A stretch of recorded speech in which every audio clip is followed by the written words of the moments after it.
ಅಧ್ಯಕ್ಷರಾಗಿರುವಂತಹ comrade doctor Hemalatha ಅವರು ಎಲ್ಲರ ಪರವಾಗಿ ವೇದಿಕೆಗೆ ಆಹ್ವಾನಿಸುತ್ತಾ ಸ್ವಾಗತವನ್ನ ಮಾಡ್ತಾ ಇದ್ದೀನಿ. ಅದೇ ರೀತಿಯಲ್ಲಿ ಸಿಐಟಿನ ಅಖಿಲ ಭಾರತ ಅಧ್ಯಕ್ಷರು ಪ್ರಧಾನ ಕಾರ್ಯದರ್ಶಿಗಳು ಆಗಿರುವಂತಹ ಕಾಮ್ರೇಡ್ ತಪನ್ ಸೇನ್ ಅವರು ಮಾಜಿ ಸಂಸದರು, ಅವರು ಕೂಡ ಈ ಉದ್ಘಾಟನಾ ಸಮಾರಂಭದಲ್ಲಿ ಸಾಕ್ಷಿಯಾಗಿದ್ದಾರೆ. ಅವರನ್ನು ಕೂಡ ತಮ್ಮೆಲ್ಲರ ಪರವಾಗಿ ವೇದಿಕೆಗೆ ಆಹ್ವಾನಿಸುತ್ತಾ ಸ್ವಾಗತವನ್ನ ಮಾಡ್ತಾ ಇದ್ದೀನಿ.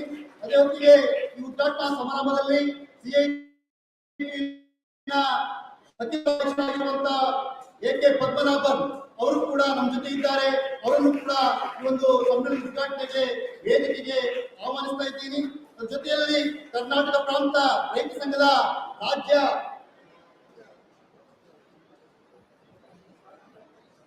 ಮೀನಾಕ್ಷಿ ಸುಂದರಂ ಅವರು ಸಿಐಟಿನ ಕರ್ನಾಟಕ ರಾಜ್ಯ ಪ್ರಧಾನ ಕಾರ್ಯದರ್ಶಿ ಆಗಿರುವಂತಹ ಮೀನಾಕ್ಷಿ ಸುಂದರಂ ಅವರು ಈ ಒಂದು ವೇದಿಕೆಗೆ ಬರಬೇಕು ಅವರು ನಮ್ಮೆಲ್ಲರ ಪರವಾಗಿ ಸ್ವಾಗತಿಸ್ತಾ ಇದ್ದೀನಿ. ಹಾಗೆ ಕರ್ನಾಟಕ ಪ್ರಾಂತ ರೈತ ಸಂಘದ ರಾಜ್ಯ ಉಪಾಧ್ಯಕ್ಷರಾಗಿರುವಂತಹ ಯು ಬಸವರಾಜ್ ಅವರನ್ನು ಕೂಡ ವೇದಿಕೆಗೆ ಆಹ್ವಾನಿಸ್ತಾ ಇದ್ದೀನಿ, ಸ್ವಾಗತವನ್ನ ಮಾಡ್ತಾ ಇದ್ದೀನಿ. ಹಾಗೆಯೇ ಸಿಐಟಿನ ಮುಖಂಡರು, ರಾಜ್ಯ ಕೇಂದ್ರದ ಮುಖಂಡರಾಗಿರುವಂತಹ ಕೆ ಎನ್ ಉಮೇಶ್ ಅವರು ವೇದಿಕೆ ಬರಬೇಕಂತ ಹೇಳಿ ಅವರನ್ನ ತಮ್ಮೆಲ್ಲರ ಪರವಾಗಿ ವೇದಿಕೆಗೆ ಆಹ್ವಾನಿಸುತ್ತಾ ಸ್ವಾಗತವನ್ನು ಮಾಡ್ತಾ ಇದ್ದೀನಿ. ಅದೇ ರೀತಿಯಲ್ಲಿ 15ನೇ ಸಿಐಟಿಯು ರಾಜ್ಯ ಸಮ್ಮೇಳನದ ಸ್ವಾಗತ ಸಮಿತಿಯ ಅಧ್ಯಕ್ಷರಾಗಿರುವಂತಹ ಕಾಮ್ರೇಡ್ ಬಾಲಕೃಷ್ಣ ಶೆಟ್ಟಿ ಅವರು ವೇದಿಕೆ ಬರಬೇಕು ಅಂತ ಹೇಳಿ ಕೇಳಿಕೊಳ್ತಾ ಇದ್ದೀನಿ. ಅದರ ಜೊತೆಯಲ್ಲಿ ಈ ಒಂದು 15ನೇ ರಾಜ್ಯ ಸಮ್ಮೇಳನದ ಸ್ವಾಗತ ಸಮಿತಿಯ ಗೌರವಾಧ್ಯಕ್ಷರು ಸಿಐಟಿನ ಜಿಲ್ಲೆಯ ಹಿರಿಯ ಮುಖಂಡರಾಗಿರುವಂತಹ ಕಾಮ್ರೇಡ್ ಕೆ ಶಂಕರ್ ಅವರನ್ನ ವೇದಿಕೆಗೆ ಆಹ್ವಾನಿಸ್ತಾ ಇದ್ದೀನಿ. ಅದರ ಜೊತೆಯಲ್ಲಿ ಸಿಐಟಿ 15ನೇ ರಾಜ್ಯ ಸಮ್ಮೇಳನದ ಕೋಶಾಧಿಕಾರಿಯಾಗಿರುವಂತಹ ಕಾಮ್ರೇಡ್ ಎಚ್ ನರಸಿಂಹ ಅವರನ್ನ ವೇದಿಕೆಗೆ ಆಹ್ವಾನಿಸ್ತಾ ಅವ್ರನ್ನ ಸ್ವಾಗತವನ್ನ ಮಾಡ್ತಾ ಇದ್ದೀನಿ. ಜೊತೆಯಲ್ಲಿ ಸಂವಾದ ಪ್ರತಿನಿಧಿಗಳು ವಿಮೆ bank employees federation of India ಇದರ ಮುಖಂಡರು, ರಾಜ್ಯ ಸೇವೆ ಕೇಂದ್ರ ಸೇವೆಯ ಮುಖಂಡರು, ಹಿರಿಯ ಕಾರ್ಮಿಕ ಮುಖಂಡರುಗಳಾಗಿರುವಂತಹ ಬಿಜಿಕೆ ನಾಯಕ್, ಕರಾಡೆ, ಸುಕುಮಾರ ಮುಂತಾದ ಹಿರಿಯ ನಾಯಕರನ್ನು ಕೂಡ ಸ್ವಾಗತಿಸ್ತಾ ಇದ್ದೀನಿ. ಜೊತೆಯಲ್ಲಿ ಸಿಐಟಿನ ಎಲ್ಲ ರಾಜ್ಯ ಪದಾಧಿಕಾರಿಗಳು ವೇದಿಕೆಗೆ ಬರಬೇಕು ಅಂತ ಹೇಳಿ ವೇದಿಕೆಗೆ ಆಹ್ವಾನವನ್ನ ಮಾಡ್ತಾ ಇದ್ದೀನಿ. ಅಧ್ಯಕ್ಷರು ಈ ಸಭೆಯನ್ನ ನಡೆಸಿಕೊಡ್ಬೇಕು ಅಂತ ಹೇಳಿ ಕೇಳಿಕೊಳ್ತಾ ಇದ್ದೀನಿ.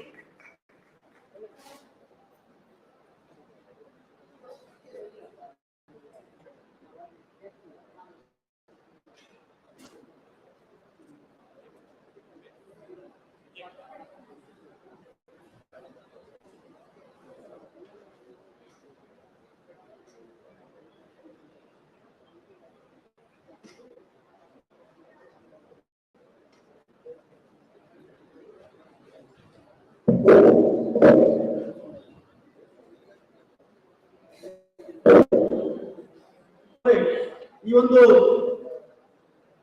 ಸಮ್ಮೇಳನವನ್ನ ಈಗ ವಿದ್ಯುಕ್ತವಾಗಿ ಅಖಿಲ ಭಾರತ ಅಧ್ಯಕ್ಷರಾಗಿರುವಂತಹ ಡಾಕ್ಟರ್ ಕಾಮ್ರೇಡ್ ಕೆ ಹೇಮಲತಾ ಅವರು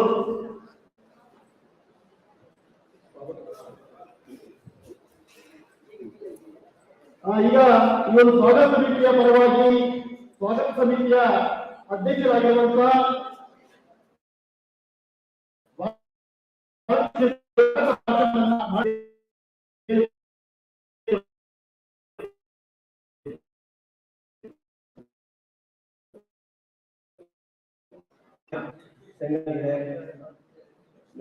ನೆರೆದಿರುವ ಹಲವಾರು ಮಂದಿ ಸ್ವಾಗತ ಸಮಿತಿಯ ಅಧ್ಯಕ್ಷನಾಗಿ ಆ ಸ್ವಾಗತ ಭಾಷಣವನ್ನು ನಿಮ್ಮ ಮುಂದೆ ಇಡ್ತೇನೆ.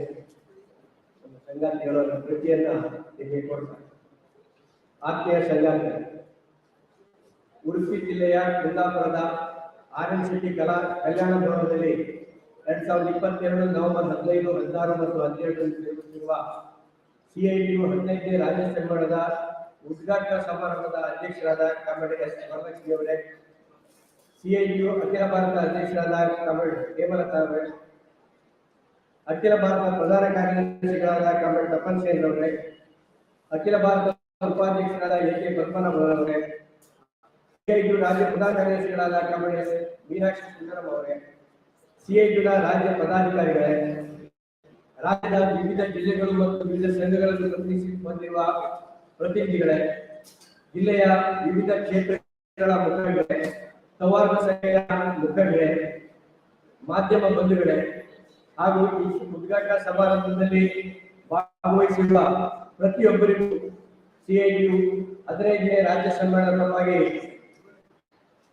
ಮತ್ತು ಉಡುಪಿ ಜಿಲ್ಲೆಯ ಸಮಸ್ತ ಕಾರ್ಮಿಕ ವರ್ಗದ ಪರವಾಗಿ ಮತ್ತು ಜನತೆಯ ಪರವಾಗಿ ಹೃತ್ಪೂರ್ವಕ ಸ್ವಾಗತವನ್ನ ಬಯಸ್ತಾ ಇದ್ದೇನೆ. ವಿಶೇಷವಾಗಿ ಎಲ್ಲ ಒಂದೊಂದು ಹೆಸರು ಹೇಳೋದು ಕಷ್ಟ ಆಗ್ಬೋದು. ನಮ್ಮ ಹಂಚು ಕಾರ್ಮಿಕ ಮಾಲೀಕರು ಕೂಡ ಇಲ್ಲಿ ಬಂದಿದ್ದಾರೆ. ಹಾಗೆ ಹೆಸರಾಂತ ನಾಟಕಕಾರರಾದ ವಸಂತ ಬಲ್ಲಾಡಿ ಅವರು ಬಂದಿದ್ದಾರೆ. ಬೇರೆ ಬೇರೆ ಹೆಸರು ಹೇಳಿ ಮಾಡೋದು ತುಂಬಾ ಕಷ್ಟ ಆಗ್ಬೋದು. ಎಲ್ಲರಿಗೂ ಸ್ವಾಗತ. ಉಡುಪಿ ಜಿಲ್ಲೆ ರೂಪುಗೊಂಡು ರಜತ ಮಹೋತ್ಸವ ಆಚರಿಸುತ್ತಿರುವ ಈ ಸಂದರ್ಭದಲ್ಲಿ ಸಿಐಟು ರಾಜ್ಯ ಸಮ್ಮೇಳನ ಕುಂದಾಪುರದಲ್ಲಿ ನಡೆಯುತ್ತಿದೆ. ದಕ್ಷಿಣ ಕನ್ನಡ ಜಿಲ್ಲೆಯ ಭಾಗವಾಗಿದ್ದ ಉಡುಪಿ ಜಿಲ್ಲೆಗೆ ಕಾರ್ಮಿಕ ಚಳವಳಿಯಲ್ಲಿ ಮಹತ್ತರವಾದ ಪಾತ್ರವಿದೆ. 1952ರಲ್ಲಿ ಪ್ರಥಮ ಲೋಕಸಭೆಯಲ್ಲಿ ವಿರೋಧ ಪಕ್ಷದ ನಾಯಕರಾಗಿ ಕಾಮ್ರೇಡ್ ಎ.ಕೆ. ಗೋಪಾಲನ್ರವರು ಇಲ್ಲಿ ಬೀಡಿ ಕಾರ್ಮಿಕರ ಚಳವಳಿಗೆ, ರೈತ ಚಳವಳಿಗೆ ಮಾರ್ಗದರ್ಶನ ಮಾಡಿದ್ದರು. ಅವಿಭಜಿತ ದಕ ಜಿಲ್ಲೆಯ ಉಳ್ಳಾಲ ವಿಧಾನಸಭಾ ಕ್ಷೇತ್ರದಿಂದ ಶಾಸಕರಾಗಿ ಆಯ್ಕೆಯಾಗಿದ್ದ ಎ. ಕೃಷ್ಣ ಶೆಟ್ಟಿ ಅವರು, ಪಿ. ರಾಮಚಂದ್ರ ರಾಯರು ಇಲ್ಲಿನ ರೈತ ಚಳವಳಿಯಲ್ಲಿ ಸಕ್ರಿಯವಾಗಿ ಭಾಗವಹಿಸಿದ್ರು. ಬೀಡಿ ಕಾರ್ಮಿಕರ ಸಂಘಟನೆಯೊಂದಿಗೆ ಬೆಳೆದು ಬಂದ ನೇಕಾರರು, ಪ್ರಿಂಟಿಂಗ್ ಪ್ರೆಸ್ ಮತ್ತು ಹಂಚು ಕಾರ್ಮಿಕರ ನೌಕರರ ಸಂಘಟನೆಗಳು ಇಲ್ಲಿನ ಚಳವಳಿಯನ್ನು ವಿಸ್ತರಿಸಲು ಸಹಾಯ ಮಾಡಿದರು. ಬಹುತೇಕ ಗೇಣಿದಾರರಾಗಿದ್ದ ಇಲ್ಲಿನ ಕಾರ್ಮಿಕರು ಉಳುವವನೇ ಹೊಲದಡೆಯ ಘೋಷಣೆಯಲ್ಲಿ ಸಂಘಟಿತರಾಗಿ ಭೂಮಿ ಹಕ್ಕಿಗಾಗಿ ಕರ್ನಾಟಕ ಪ್ರಾಂತ ರೈತ ಸಂಘ ನೇತೃತ್ವದಲ್ಲಿ ಧೀರೋದಾತ್ತ ಹೋರಾಟ ನಡೆಸಿದರು. ಅಂದಿನ ಕಾರ್ಮಿಕ ಚಳವಳಿಯ ನೇತಾರರಾಗಿದ್ದ ಕಾಮ್ರೇಡ್ ಅಬ್ರಾಮ್ ಕರ್ಕಡ ಮತ್ತು ಸಿ. ನಾರಾಯಣ ಅವರು ಹೋರಾಟದ ನೇತೃತ್ವವನ್ನು ವಹಿಸಿದರು. 1968ರ ಅಕ್ಟೋಬರ್ ತಿಂಗಳಲ್ಲಿ ಪಕ್ಕದ ಆನಗಳ್ಳಿಯಲ್ಲಿ ಜಮೀನ್ದಾರರು ಪರಿಶಿಷ್ಟ ಜಾತಿಗೆ ಸೇರಿದ ರೈತನನ್ನು ಒಕ್ಕಲೆಬ್ಬಿಸಲು ಬಂದಾಗ ಆತನಿಗೆ ರಕ್ಷಣೆ ನೀಡಿ ಹಂಚು ಕಾರ್ಮಿಕರು ಹೋರಾಟ ನಡೆಸಿದರು. ಮುಖಂಡರ ಬಂಧನವಾದಾಗ ಪೊಲೀಸ್ ಸ್ಟೇಷನ್ಗೆ ಮುತ್ತಿಗೆ ಹಾಕಿ ಬಿಡಿಸಿಕೊಂಡು ಬಂದರು. 1974ರಲ್ಲಿ ಕುಂದಾಪುರದ ಬಂಡಕಾಸ್ ಕಾಲೇಜಿನಲ್ಲಿ ಸಂಗ್ರಹಿಸುತ್ತಿದ್ದ 25 ರೂಪಾಯಿ ಡೊನೇಷನ್ ಅನ್ನ 100 ರೂಪಾಯಿಗೆ ಹೆಚ್ಚಿಸಿದ್ದರ ವಿರುದ್ಧ 15 ದಿನಗಳಿಗೂ ಕಾಲ ವಿದ್ಯಾರ್ಥಿಗಳು ಮುಷ್ಕರ ನಡೆಸಿದರು. ಇದನ್ನು ಬೆಂಬಲಿಸಿ ನಡೆದ ಕುಂದಾಪುರ ಬಂದ್ ಅನ್ನು ಯಶಸ್ವಿ ಮಾಡುವಲ್ಲಿ ಕಾರ್ಮಿಕರು ಪ್ರಮುಖ ಪಾತ್ರ ವಹಿಸಿದರು. ಮುಷ್ಕರದ ಬಿಸಿ ಇತರ ಕಾಲೇಜುಗಳಿಗೆ ವಿಸ್ತರಿಸುತ್ತಿದ್ದಂತೆ ಆಡಳಿತ ವರ್ಗ ರಾಜಿ ಮಾಡಿಕೊಳ್ಳಬೇಕಾಯಿತು. 1987ರಲ್ಲಿ ಹಂಚು ಕಾರ್ಮಿಕರು ನಡೆಸಿದ 53 ದಿನಗಳ ಮುಷ್ಕರ ಹಾಗೂ 2001ರಲ್ಲಿ ಫೆಬ್ರವರಿ 5ರಿಂದ ಮಾರ್ಚ್ 23ರವರೆಗೆ ಕರಾವಳಿ ಜಿಲ್ಲೆಗಳಲ್ಲಿ ನಡೆದ ಮುಷ್ಕರ ಮಹತ್ತರವಾದುದು. ಹಂಚು ಬೀಡಿ ಕಾರ್ಮಿಕರು ಮತ್ತು ರೈತರ ಹೋರಾಟದ ಫಲವಾಗಿ 1996ರಲ್ಲಿ ಕುಂದಾಪುರ ಪುರಸಭೆಗೆ ನಡೆದ ಚುನಾವಣೆಯಲ್ಲಿ ಸ್ಪರ್ಧಿಸಿದ್ದ ಎಲ್ಲಾ 9 ಕ್ಷೇತ್ರಗಳಲ್ಲಿ ಗೆಲುವು ಪಡೆಯಲಾಗಿತ್ತು. ಎಡ ಪ್ರಜಾಸತ್ತಾತ್ಮಕ ಶಕ್ತಿಗಳ ಗುಂಪು ಅಧಿಕಾರವನ್ನಿತ್ತು. ಹಂಚು ಕಾರ್ಮಿಕರಾಗಿದ್ದ ಕಾಮ್ರೇಡ್ ವಿ. ನರಸಿಂಹ ಅವರು ಪುರಸಭೆಯ ಅಧ್ಯಕ್ಷರಾಗಿದ್ದರು. ಜಿಲ್ಲೆಯಲ್ಲಿ ಹಿಂದೆ ಇದ್ದ ಪ್ರೈವೇಟ್ ಕಾರ್ಖಾನೆಯ ಕಾರ್ಮಿಕ ಸಂಘಟನೆಗೆ ಕಾಮ್ರೇಡ್ ವಿ.ಜೆ.ಕೆ. ನಾಯರ್ ಮಾರ್ಗದರ್ಶನ ಮಾಡುತ್ತಿದ್ದರು. ಅಲ್ಲಿನ ಕಾರ್ಮಿಕ ಮುಖಂಡರಾಗಿದ್ದ ವಿಠಲ್ ಪೂಜಾರಿ ಅವರು ಮುಂದೆ ಪೂರ್ಣಾವಧಿ ಕಾರ್ಯಕರ್ತರಾಗಿ ಕೆಲಸ ಮಾಡಿದರು. ಅವರು ಇತ್ತೀಚೆಗೆ ನಿಧನರಾಗಿದ್ದು ಬಹಿರಂಗ ಸಭೆಯ ವೇದಿಕೆಗೆ ಅವರ ಹೆಸರನ್ನು ಇಡಲಾಗಿದೆ. ಕಟ್ಟಡ ಕಾರ್ಮಿಕರ ಸಂಘಟನೆ ಜಿಲ್ಲೆಯಲ್ಲಿ ವಿಸ್ತಾರಗೊಳ್ಳುತ್ತಿದ್ದು, ಇತ್ತೀಚೆಗೆ ನಡೆದ CWFI ರಾಜ್ಯ ಸಮ್ಮೇಳನದಲ್ಲಿ ಈ ಜಿಲ್ಲೆಯ 3 ಕಟ್ಟಡ ಕಾರ್ಮಿಕ ಸಂಘಟನೆಗಳನ್ನು ಮಾದರಿ ಸಂಘಗಳು ಎಂದು ಗುರುತಿಸಲಾಗಿದೆ. ಸಾಮಾಜಿಕ ಅಸಮಾನತೆಯ ವಿರುದ್ಧ ಜಿಲ್ಲೆಯಲ್ಲಿ ಹಲವಾರು ಹೋರಾಟಗಳು ನಡೆದಿವೆ. ದಲಿತ ಮತ್ತು ಬುಡಕಟ್ಟು ಸಮುದಾಯದ ಹೋರಾಟಗಳಿಂದಾಗಿ ಭೂಮಿಯ ಹಕ್ಕು ದೊರೆತಿದೆ. ಅಸ್ಪೃಶ್ಯತೆ ಕಡಿಮೆಯಾಗಿದೆ, ಪೂರ್ತಿಯಾಗಿ ತೊಲಗಿಲ್ಲ. CPIM ರಾಜ್ಯ ಸಮಿತಿ ನೇತೃತ್ವದಲ್ಲಿ ಉಡುಪಿ ಶ್ರೀಕೃಷ್ಣ ಮಠದಲ್ಲಿರುವ ಪಂಕ್ತಿ ಭೇದದ ವಿರುದ್ಧ ನಡೆದ ಹೋರಾಟ ರಾಜ್ಯದ ಗಮನ ಸೆಳೆದ ಹೋರಾಟದಲ್ಲಿ ಜಿಲ್ಲೆಯ ಕಾರ್ಮಿಕರು ಗಣನೀಯವಾಗಿ ಭಾಗವಹಿಸಿದ್ದರು. ಉದ್ಯಮ ಕ್ಷೇತ್ರದಲ್ಲಿ ಉಡುಪಿ ಜಿಲ್ಲೆ ಮುಂದಿದೆ. 1969 ಮತ್ತು 80ರಲ್ಲಿ ರಾಷ್ಟ್ರೀಕರಣವಾದ 20 ಬ್ಯಾಂಕ್ಗಳಲ್ಲಿ 4 ಬ್ಯಾಂಕ್ಗಳು ಅವಿಭಜಿತ ದಕ್ಷಿಣ ಕನ್ನಡ ಜಿಲ್ಲೆಯದಾಗಿದ್ದು ಅದರಲ್ಲಿ 2 ಬ್ಯಾಂಕ್ಗಳು ಉಡುಪಿ ಜಿಲ್ಲೆಯಲ್ಲಿ ಜನ್ಮ ತಾಳಿದವು. ಹೋಟೆಲ್ ಉದ್ಯಮದಲ್ಲಿ ಉಡುಪಿ ಜಿಲ್ಲೆಯ ಜನರದ್ದು ಎತ್ತಿದ ಕೈ. ಸಹಕಾರಿ ಕ್ಷೇತ್ರದಲ್ಲೂ ಕೂಡ ಈ ಜಿಲ್ಲೆ ಮುಂದಿದೆ. ಸಿಐಟಿ ನೇತೃತ್ವದ ಉಡುಪಿ ಜಿಲ್ಲಾ ಹಂಚು ಕಾರ್ಮಿಕರ ಸಂಘವು ಸ್ವತಃ ಹಂಚು ಕಾರ್ಮಿಕರ ಸಹಕಾರ ಸಂಘವನ್ನು 35 ವರ್ಷಗಳ ಹಿಂದೆ ಸ್ಥಾಪನೆ ಮಾಡಿ ಇದೀಗ ಸ್ವಂತ ಕಚೇರಿ ಹಾಗೂ ವಾರ್ಷಿಕ 12 ಕೋಟಿಗೂ ಮಿಕ್ಕಿ ವ್ಯವಹಾರ ನಡೆಸಿ ಯಶಸ್ವಿಯಾಗಿ ಸಾಗುತ್ತಿದೆ. ಯಕ್ಷಗಾನ ಇಲ್ಲಿನ ವಿಶಿಷ್ಟ ಕಲೆ. ಭೂತಾರಾಧನೆ, ದೈವಾರಾಧನೆ, ಕೋಲ, ಸಿರಿಸಿಂಗಾರ ಮೊದಲಾದವುಗಳು ಇಲ್ಲಿನ ವಿಶಿಷ್ಟ ಆಚರಣೆಗಳು. ಇವುಗಳಲ್ಲಿ ಬಹುತೇಕ ಆಚರಣೆಗಳು ಮೇಲ್ವರ್ಗದ ಊಳಿಗಮಾನ್ಯ ಜನರ ಯಜಮಾನಿಕೆ ಮತ್ತು ದಬ್ಬಾಳಿಕೆಯನ್ನು ವಿರೋಧಿಸಿ ಹುಟ್ಟಿಕೊಂಡಿದ್ವು ಎಂಬುದನ್ನು ಗಮನಿಸಬೇಕು. ಜಿಲ್ಲೆಯ ಅನೇಕ ಸಾಹಿತಿಗಳು, ರಂಗ ಕಲಾವಿದರು, ನಿರ್ದೇಶಕರು ಪ್ರಗತಿಪರ ಚಿಂತನೆಯನ್ನು ವಿಸ್ತರಿಸುವಲ್ಲಿ ಶ್ರಮಿಸಿದ್ದಾರೆ. ಸಂಗಾತಿಗಳೇ, ಹಿಂದೆ ಉಡುಪಿ ಜಿಲ್ಲೆ ಸೌಹಾರ್ದತೆಗೆ ಹೆಸರಾಗಿತ್ತು. ಇಲ್ಲಿನ ಹಿಂದೂ, ಮುಸ್ಲಿಂ, ಕ್ರೈಸ್ತ, ಜೈನ ಸಮುದಾಯಗಳ ಜನರು ಸೌಹಾರ್ದತೆಯಿಂದ ಬದುಕುತ್ತಿದ್ದರು. ಉಡುಪಿ ನಗರದಲ್ಲಿ ಒಡುವೆ ದಾನಿ ಎಂದು ಹೆಸರಾಗಿದ್ದ ಕಾರ್ಪೊರೇಷನ್ ಬ್ಯಾಂಕಿನ ಸ್ಥಾಪಕರು ಆಗಿದ್ದ ಹಾಜಿ ಅಬ್ದುಲ್ಲಾ ಸಾಹೇಬರು ಎಲ್ಲ ಜನ ವಿಭಾಗದ ಪ್ರೀತಿಗೆ ಪಾತ್ರರಾಗಿದ್ದರು. ಉಡುಪಿಯ ಶ್ರೀಕೃಷ್ಣ ಮಠದ ಲಕ್ಷ ದೀಪೋತ್ಸವ ಸಂದರ್ಭದಲ್ಲಿ ಧಾರಾಕಾರವಾಗಿ ಮಳೆ ಸುರಿದು ದೀಪೋತ್ಸವ ನಡೆಯಲಾರದು ಎಂದೆನಿಸಿದಾಗ ಹಾಜಿ ಅಬ್ದುಲ್ಲಾ ಸಾಹೇಬರು ತನ್ನ ವ್ಯಾಪಾರಕ್ಕೆಂದು ಇರಿಸಿಕೊಂಡಿದ್ದ ಕರ್ಪೂರವನ್ನು ದಾನವಾಗಿ ನೀಡಿ ಉತ್ಸವ ನಡೆಯುವಂತೆ ಮಾಡಿದ ಪರಂಪರೆ ಜಿಲ್ಲೆಯಲ್ಲಿದೆ. ಕೊಲ್ಲೂರು ಮೂಕಾಂಬಿಕಾ ದೇವಸ್ಥಾನದಲ್ಲಿ ಟಿಪ್ಪು ಸುಲ್ತಾನರ ಗೌರವಾರ್ಥ ಸಲಾಂ ಆರತಿಯನ್ನು ಇತ್ತೀಚಿನವರೆಗೂ ಬೆಳಗುತ್ತಿದ್ದರು. ಇಂತಹ ಸೌಹಾರ್ದ ನೆಲೆಗಳನ್ನು ಕೋಮುಗ್ರಸ್ತಗೊಳಿಸಲು ವಿಶ್ವ ಹಿಂದೂ ಪರಿಷತ್ ಮತ್ತು RSS ನಿರಂತರವಾದ ತಮ್ಮ ಚಟುವಟಿಕೆಗಳ ಮೂಲಕ ಚಿಂತನ ಮಂಥನಗಳ ನೆಪದಲ್ಲಿ ಸಾಧು ಸಂತರು ಮತ್ತು ಮಠಾಧಿಪತಿಗಳನ್ನು ಬಳಸಿಕೊಂಡು ಮತಧರ್ಮದ ಆಧಾರದಲ್ಲಿ ಜನರಲ್ಲಿ ವಿಭಜನೆಯ ಬೀಜಗಳನ್ನು ಬಿತ್ತುತ್ತಾ ಬಂದಿರು. ಇವೆಲ್ಲವುಗಳ ಪರಿಣಾಮವಾಗಿ ಜಿಲ್ಲೆಯಲ್ಲಿ ಕೋಮುವಾದವು ಅಪಾಯಕಾರಿಯಾಗಿ ಬೆಳೆದಿದೆ. ಹಸರಬ್ಬ ಬೆತ್ತಲೆ ಪ್ರಕರಣವು ಈ ಜಿಲ್ಲೆಯ ಸೌಹಾರ್ದತೆಗೆ ಕಪ್ಪು ಚುಕ್ಕೆಯಾಗಿದೆ. ಗೋರಕ್ಷಣೆಯ ಹೆಸರಿನಲ್ಲಿ ನಡೆಯುವ ದಾಳಿಗಳಿಂದಾಗಿ ಮುಸ್ಲಿಮರು ಮಾತ್ರವಲ್ಲದೆ ಸ್ವತಃ ಹಿಂದೂಗಳು ಸೇರಿದಂತೆ ಬಿಜೆಪಿಗೆ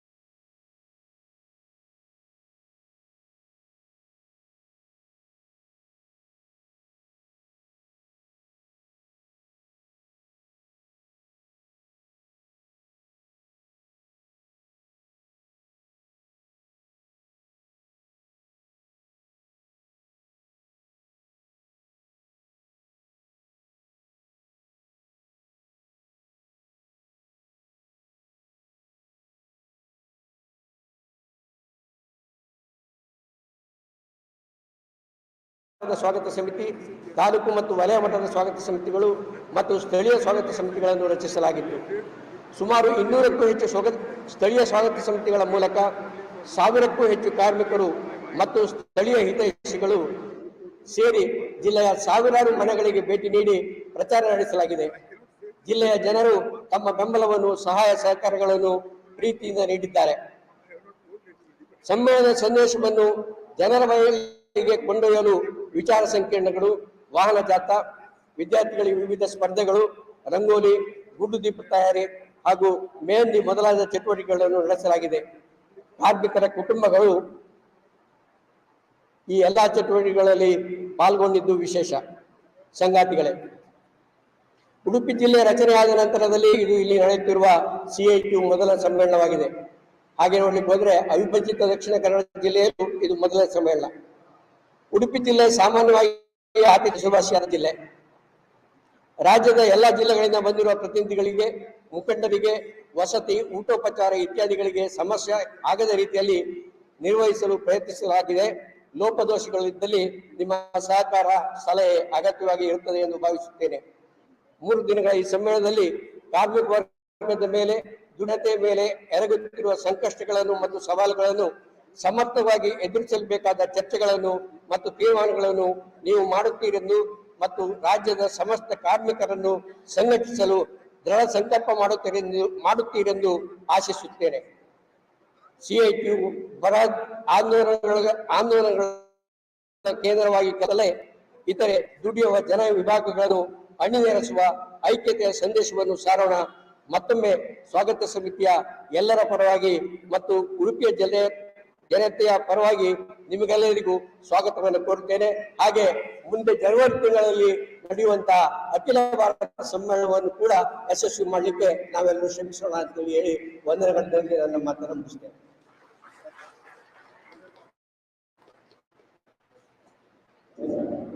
ಸಂಗಾತಿಗಳೇ, ಸ್ವಾಗತ ಭಾಷಣವನ್ನು ಮಾಡಿದಂತಹ ಸ್ವಾಗತ ಸಮಿತಿಯ ಅಧ್ಯಕ್ಷರಾಗಿರುವಂತಹ ಕಾಮ್ರೇಡ್ ಬಾಲಕೃಷ್ಣ ಶೆಟ್ಟಿ ಅವರಿಗೆ ಅಭಿನಂದನೆಗಳನ್ನು ಸಲ್ಲಿಸ್ತಾ, ಇವತ್ತು ಆರಂಭಗೊಂಡಂತಹ ಈ ಒಂದು CITU 15ನೇ ರಾಜ್ಯ ಸಮ್ಮೇಳನದ ಉದ್ಘಾಟನಾ ಸಮಾರಂಭದಲ್ಲಿ ತಾವೆಲ್ಲರೂ ಕೂಡ ಉಪಸ್ಥಿತಿದ್ದೀರಿ. ರಾತ್ರಿ ಪ್ರಯಾಣ ಮಾಡಿ ವಿವಿಧ ಜಿಲ್ಲೆಗಳಿಂದ ನಮ್ಮೂರಿಗೆ ಬಂದಿದ್ದೀರಿ. ಮತ್ತೊಮ್ಮೆ ನಿಮ್ಗೆಲ್ಲರಿಗೂ ಕೂಡ ಸ್ವಾಗತ ಸಮಿತಿಯ ಪರವಾಗಿ ಹೃತ್ಪೂರ್ವಕವಾದಂತಹ ಸ್ವಾಗತವನ್ನ ಬಯಸ್ತೀವಿ. ಭಾರತದ ಕಾರ್ಮಿಕ ಚಳುವಳಿಯಲ್ಲಿ CITUಗೆ ವಿಶೇಷವಾದಂತಹ ಒಂದು ಸ್ಥಾನ ಇದೆ. CITU ಒಂದು ಅಗ್ರಗಣ್ಯವಾದಂತಹ ಸಂಘಟನೆ. ಇಡೀ ಭಾರತ ದೇಶದ ದುಡಿಯುವ ವರ್ಗವನ್ನ ಚಳುವಳಿಯನ್ನ ಮುಂದೆ ಮುನ್ನಡೆಸ್ತಿರುವಂಥದ್ದನ್ನ ನಾವು ಗಮನಿಸಿದ್ದೀವಿ. ನಮ್ಗೆಲ್ಲರಿಗೂ ಕೂಡ ಗೊತ್ತಿದೆ.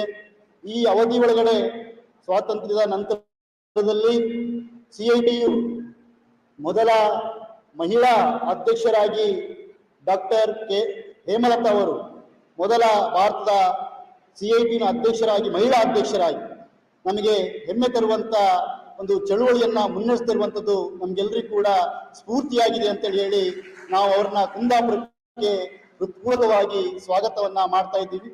ಈ ಒಂದು ಸಂದರ್ಭದಲ್ಲಿ ಸಮ್ಮೇಳನಗಳು ಅಂತೇಳಿ ಹೇಳಿದಾಗ ರಾಜ್ಯ ಸಮ್ಮೇಳನಗಳು, ತಳಮಟ್ಟದ ಸಮ್ಮೇಳನಗಳು ನಡೀತದೆ, ತಾಲೂಕು ಸಮ್ಮೇಳನಗಳು ಇದ್ದು ಅಲ್ಲಿ ನಾಯಕತ್ವ ಆಯ್ಕೆಯಾಗಿ ಜಿಲ್ಲಾ ಸಮ್ಮೇಳನಕ್ಕೆ ಬರುತ್ತೆ. ಜಿಲ್ಲಾ ಸಮ್ಮೇಳನ ನಡೆದು ಅಲ್ಲಿ ಜಿಲ್ಲಾ ಮಟ್ಟದ ನಾಯಕತ್ವ ಆಯ್ಕೆಯಾಗಿ ಅನಂತರ ರಾಜ್ಯ ಸಮ್ಮೇಳನ ನಡೀತಾ ಇದೆ.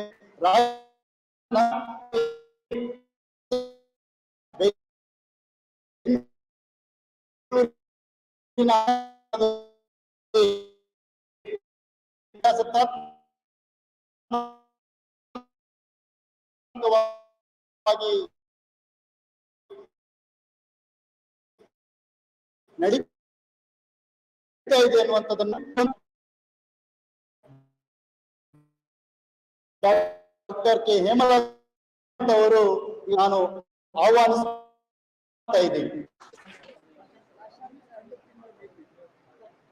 ಡಾಕ್ಟರ್ ಹೇಮಲತಾ ಅವರ ಇಂಗ್ಲಿಷ್ ಭಾಷಣವನ್ನ ಕಾಮ್ರೇಡ್ ಪ್ರತಾಪ್ ಸಿಂಹ ಅವರು ಭಾಷಾಂತರ ಮಾಡಬೇಕಾಗಿ ಕೇಳಿಕೊಳ್ತೀನಿ.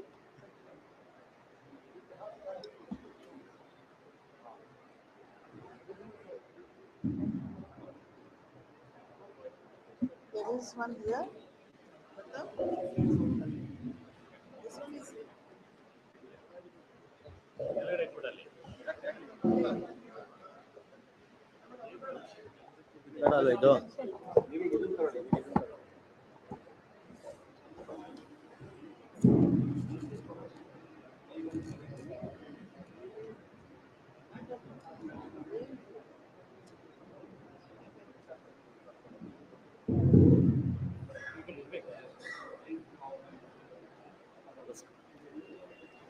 From the President, leaders on the dais, and all the delegates to the 15th State Conference of the Karnataka State Committee of CITU,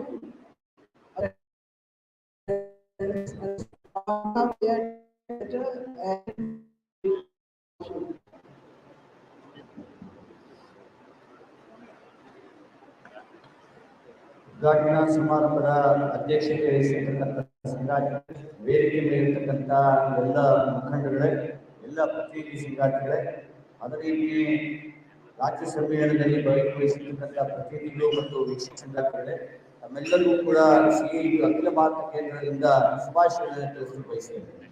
I thank the Karnataka State Committee of CITU and the working class of Karnataka, and also all the well-wishers and the people. We will be holding the All India Conference. The 17th All India Conference of CITU will be held in Bangalore on 18th to 22nd of January 2023. That is in around 2 months.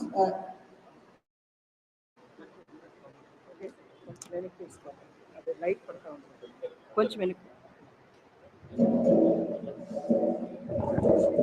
మీరు కాదు సరే నా గుర్రాలు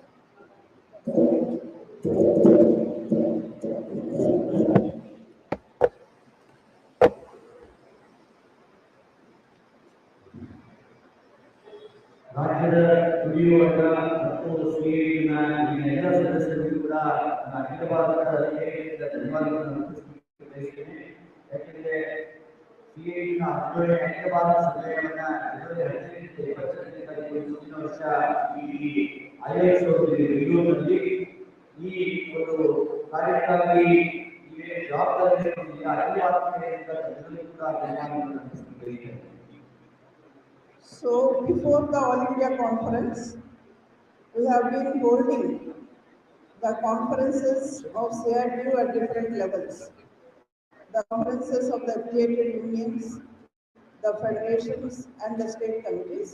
Already conferences to several state committees are over, like Himachal Pradesh, Madhya Pradesh, Tamil Nadu, Jharkhand, etc. And we will be completing all the other conferences before the CITU All India Conference, and on the basis of all this, we will be discussing in the All India Conference about how we have been able to implement the decisions that were taken in the 16th Conference of CITU in Chennai.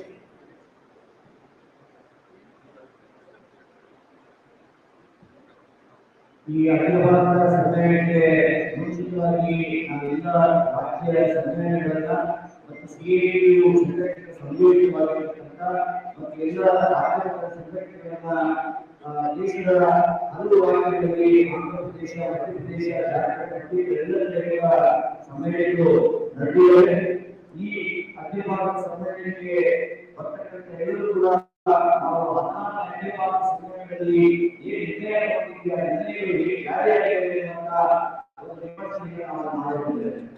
We'll be reviewing our assessment of the national situation and the international situation of the conditions of the working class and the policies being pursued by the governments at the national level, and also the policies that are being pursued in different countries, their impact on the working class, and in our own context, in the context of the working class of our country, how we have been able to address these challenges before the working class and the common people, and taking up future tasks to protect the rights of the workers, to improve the conditions of the workers and the common people. ಒಟ್ಟಾರೆ ರಾಷ್ಟ್ರೀಯ ಮತ್ತು ಅಂತಾರಾಷ್ಟ್ರೀಯವಾಗಿ ಉದ್ಯೋಗದ ಪರಿಸ್ಥಿತಿ ಹೇಗಿದ್ದಾರೆ, ನಮ್ಮ ದೇಶದಲ್ಲಿ ಯಾವ ರೀತಿಯಾದ ಒಂದು ನೀತಿಗಳನ್ನು ಅನುಸರಿಸ್ತಾ ಇದ್ದಾರೆ, ಜಗತ್ತಿನ ಇತರ ದೇಶಗಳಲ್ಲಿ ಯಾವ ರೀತಿಯಾದ ನೀತಿಗಳನ್ನು ಅನುಸರಿಸ್ತಾ ಇದ್ದಾರೆ, ನಮ್ಮ ದೇಶದಲ್ಲಿ ಒಟ್ಟಾರೆ ಉದ್ಯೋಗದ ಪರಿಸ್ಥಿತಿ ಹೇಗಿದೆ, ನಮ್ಮ ಮುಂದೆ ಇರತಕ್ಕಂಥ ಸವಾಲುಗಳನ್ನು ಹೇಗೆ ನಾವು ಎದುರಿಸಬೇಕಾಗ್ತದೆ ಮತ್ತು ಮುಂದಿನ ನಮ್ಮ ಗುರಿಗಳು ಅನ್ನುವಂಥದ್ರ ಬಗ್ಗೆ ಮತ್ತು ಅದನ್ನ ಅನುಷ್ಠಾನಗೊಳಿಸೋದು ಹೇಗೆ ಅನ್ನೋದನ್ನ ನಾವು ಚರ್ಚೆ ಮಾಡಬಹುದು.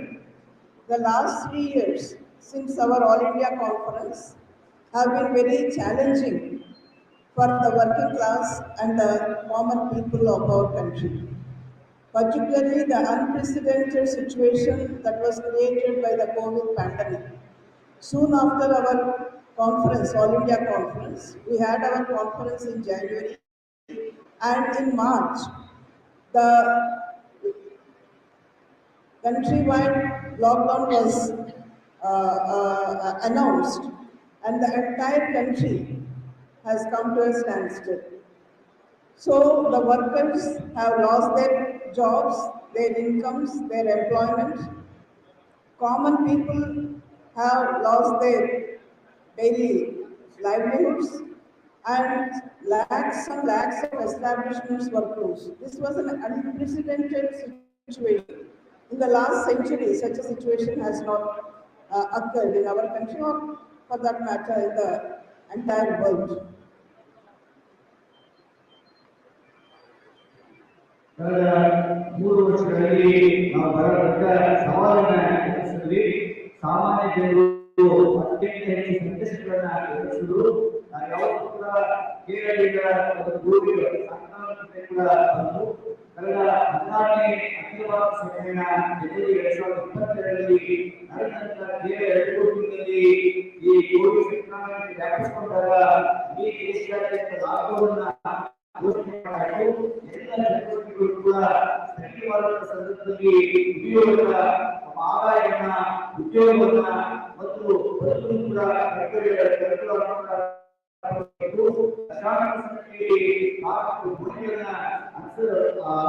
ಸಂದರ್ಭದಲ್ಲಿ ಯಾವತ್ತೂ ಕೂಡ ಬೇರೆಯಿಂದ ಪರಿಸ್ಥಿತಿಯನ್ನು ನಾವು ಎದುರಿಸಬೇಕಾಗಿರೋದು. ಅದಕ್ಕೊಂದು ದಶಕದಲ್ಲಿ ಈ ಒಂದು ಪರಿಸ್ಥಿತಿಯನ್ನು ನಾವು ಎದುರಿಸಬೇಕಾಗಿದೆ. We ourselves have lost many of our comrades, our members, our cadres. Many of them have lost their lives, and many of their family members, they lost their family members and friends.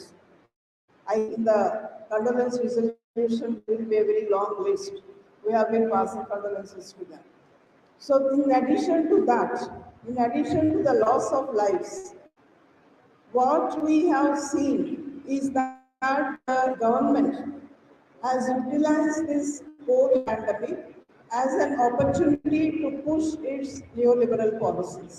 On the one hand, we have seen the people were suffering, not only because of the COVID, because in the initial stages, the world did not know what the symptoms were or what the treatment were and how to deal with the situation. But even during the second wave of the pandemic, when vaccines were ready, when we know how to deal with that, but the government did not make adequate preparations. People have died because of lack of oxygen, because of lack of hospital beds, lack of proper care, not just because of the disease. So the government did not provide the necessary infrastructure, strengthen the necessary infrastructure to address the situation, to protect the lives of the people and the livelihoods of the people. Instead, it tried to push the neoliberal agenda.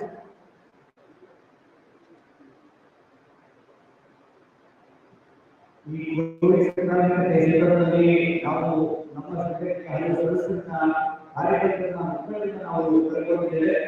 ಅವರ ಕುಟುಂಬದ ಸದಸ್ಯರನ್ನ ಕರೆದುಕೊಂಡಿದ್ದಾರೆ. ನಮ್ಮ ಸರ್ಕಾರಿ ನಿರ್ಣಯದಲ್ಲಿ ಅವರೆಲ್ಲರೂ ಕೂಡ ನೆನೆಸಿಕೊಳ್ಳುವ ಸಂದರ್ಭದಲ್ಲಿ ಜನಸಾಮಾನ್ಯರು ಈಗ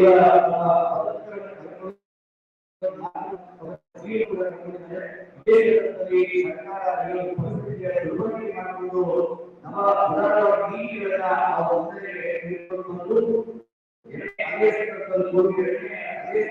ಕೂಡ ಲಸಿಕೆ ನೀಡುವುದು ಕೂಡ ರಾಜಕೀಯಗೊಳಿಸಲಾಯಿತು. ಒಂದು ಸರ್ಕಾರ ಲಸಿಕೆ ನೀಡುವ ವಿಚಾರದಲ್ಲಿ ಆಸ್ಪತ್ರೆಗಳು ಮತ್ತು ಬೆಡ್ಗಳ ಒಂದು ವ್ಯವಸ್ಥೆಯಿಂದ ಸಾಕಷ್ಟು ಸಮಸ್ಯೆಗಳನ್ನು ಜನಸಾಮಾನ್ಯರಿಗೆ ಮಾಡಿದ್ದಾರೆ.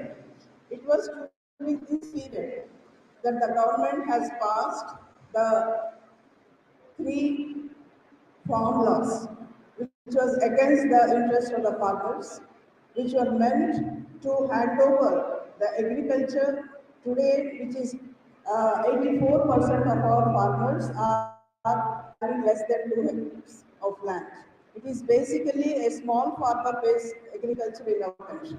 Now the government has introduced the farm laws just to hand over this agriculture in the hands of the big corporates, into the hands of the big food processing companies, so that they can dictate our farmers to what to produce, and that will be according to the interests, according to the demands of the big corporate companies and the Western people. ಈ ಸಂದರ್ಭದಲ್ಲಿ 3 ಕೃಷಿ ಕಾಯ್ದೆಗಳನ್ನ ರೈತಾಪಿ ಕೃಷಿ ವಿರುದ್ಧವಾಗಿ ಸರ್ಕಾರ ಮಾಡಿದ್ದು ಈ ಕೃಷಿ ಕಾರ್ಯಗಳನ್ನ ಯಾರು ಅತ್ಯಂತ ತುಳಿತಗೊಳ್ಳುವಂತ ಅವರ ಭೂಮಿಯನ್ನ ಕಿತ್ತುಕೊಂಡು ಸರ್ಕಾರ ದೊಡ್ಡ ಭೂರಾಶಿ ಕಟ್ಟಿದೆ ಮತ್ತು ಉದ್ದೇಶಿತ ದೊಡ್ಡ ಪರಿವಾರಗಳಿಗೆ ಏನು ತಯಾರ ಮಾಡಬೇಕು ಯಾವ ರೀತಿ ಹೇಳಬೇಕು ಮುಂದೆ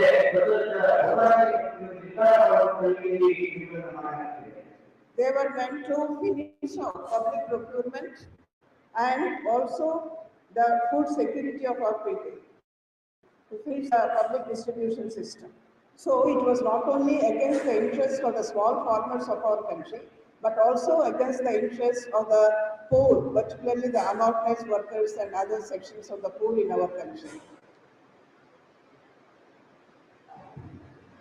ಈ ಒಂದು ತೀರ್ಮಾನ ಒಟ್ಟಾರೆಯಾಗಿ ಸಾರ್ವಜನಿಕ ವಿತರಣಾ ವ್ಯವಸ್ಥೆಯನ್ನ ನಡೆಸುವುದಾಗಿದೆ. ಕೇವಲ ಸದಸ್ಯರ ರೈತರನ್ನು ಮಾತ್ರ ಅವರ ಹಿತಾಸಕ್ತಿ ವಿರುದ್ಧವಾಗಿಲ್ಲ, ಬದಲಾಗಿ ಅಸಂಘಟಿತ ಕಾರ್ಮಿಕರು ಮತ್ತು ರೈತರ ಹಿತಾಸಕ್ತಿ ವಿರುದ್ಧವಾಗಿ.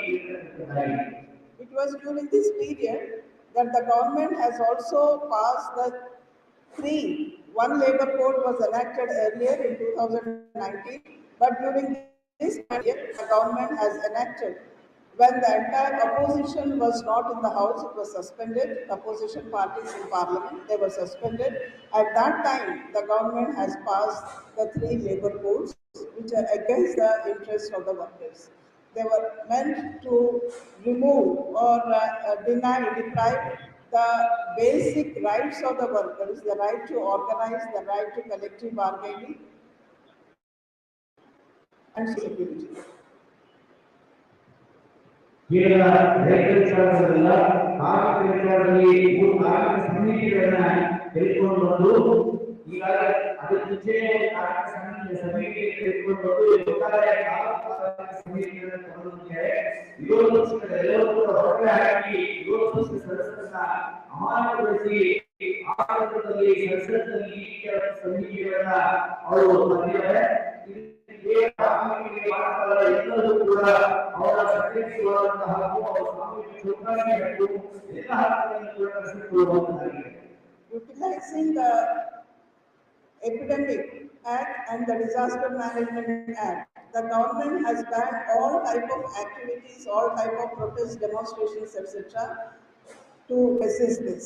So it was a very challenging situation for the working class when protests and demonstrations were not allowed, strikes were allowed, and all these things. Any opposition and resistance were not allowed. On the one hand, attacks on the workers and the common people have been mounted through the neoliberal policies, and on the other hand, it was not allowing any demonstrations.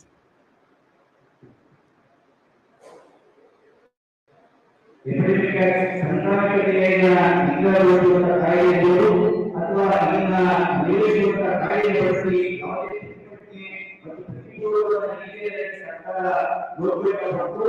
ಈ ಸಂದರ್ಭದಲ್ಲಿ ಇಂಡಿಯಾಕ್ಕೆ ಒಂದು ಸವಾಲಾಗಿತ್ತು. ಆದರೆ ನಿಷ್ಕ್ರಮಗಳನ್ನು ಕೂಡ ವಿಜಯವಾದ ಸಂದರ್ಭದಲ್ಲಿ ಅದರ ನಿರ್ದೇಶನವೇ ಅವರ ನೀತಿಗಳನ್ನು ಮುಂದೆ ತಗೊಂಡವರಿಗೆ ಸರ್ಕಾರ ಮುಂದಾಗಿದೆ.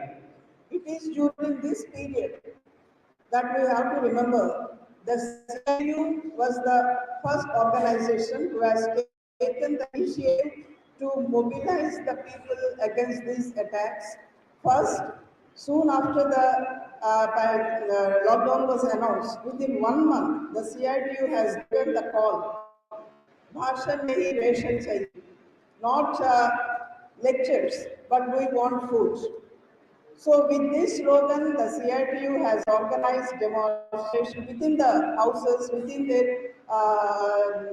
on the balconies, on the rooftops, etc., holding records, etc. And from then on, as the situation improved, we have tried to mobilize the workers, and not only the workers, but even their family members, with the slogan of step out and step up the struggle.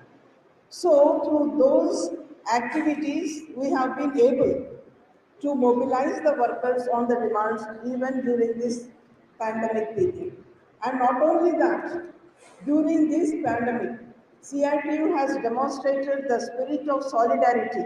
CITU cadres all over the country, including in our weakest states like Jammu and Kashmir or Gujarat, etc., and of course Karnataka and other states also, you have all actively mobilized the resources beyond our normal capacities. We have mobilized food, we have mobilized money, and we have made arrangements for the transport of the migrant workers who lost their jobs, who lost their incomes, etc., and who had nothing left at their workplaces and had to go to their homes. So they have, our cadres have arranged everything for them, and they have arranged the medical facilities. And not only that, our cadres, our CIT companies have also fought with the employers to ensure that they are not retrenched, their wages are paid, etc. So it is a very commendable job that the CITU has done during this period. ಈ ಒಂದು ಸಂದರ್ಭದಲ್ಲಿ CATU ಮೊಟ್ಟಮೊದಲನೆಯಾಗಿ ಎರಡನೇ ಅನಿವಾಸಿ ಈ ಒಂದು ನೀಡಿರುವಂತಹ ಪ್ರತಿರೋಧವನ್ನ ವ್ಯಕ್ತಪಡಿಸಿದ್ದು ಘೋಷಣೆ ಮಾಡಿದ ನಂತರ ಅವಧಿಗಳೇ ಆಸ್ಪತ್ರೆಯ ದೇಶಕ್ಕೆ ಬಂದಿದ್ದೀರಿ ಒಂದು ಘೋಷಣೆ ನೀಡಿದ್ದು ಜನರು ಅವರ ಮನೆಗೆ ಆ ಮನೆಗೆ ಯಾರಿಗೆ ಇತ್ತು ಘೋಷಣೆ ಮಾಡುವಂತಹ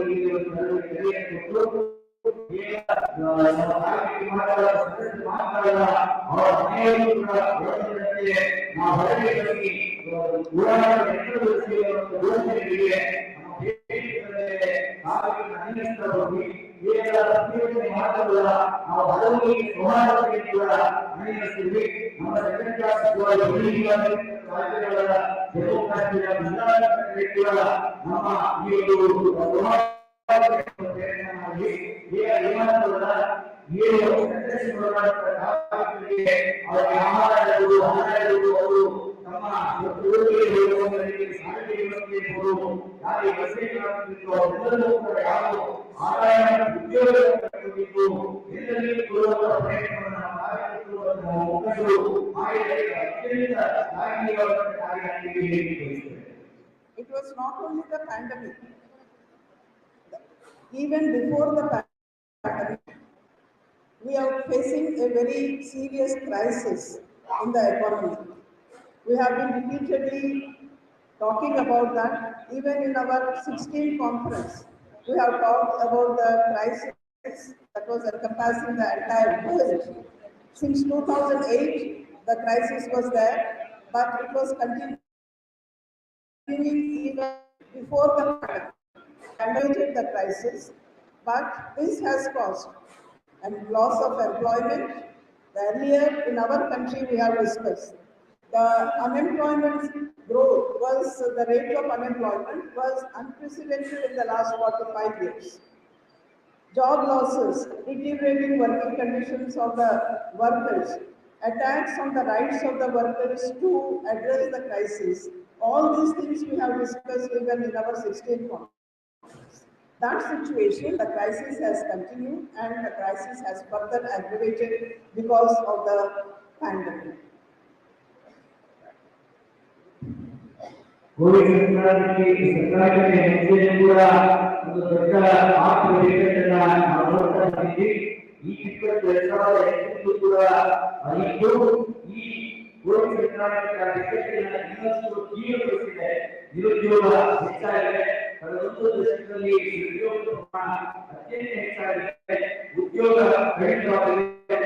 ಶ್ರೀಮಂತರು ಅತ್ಯಂತ ತೊಂದರೆಗೊಳಗಾಗಿದೆ.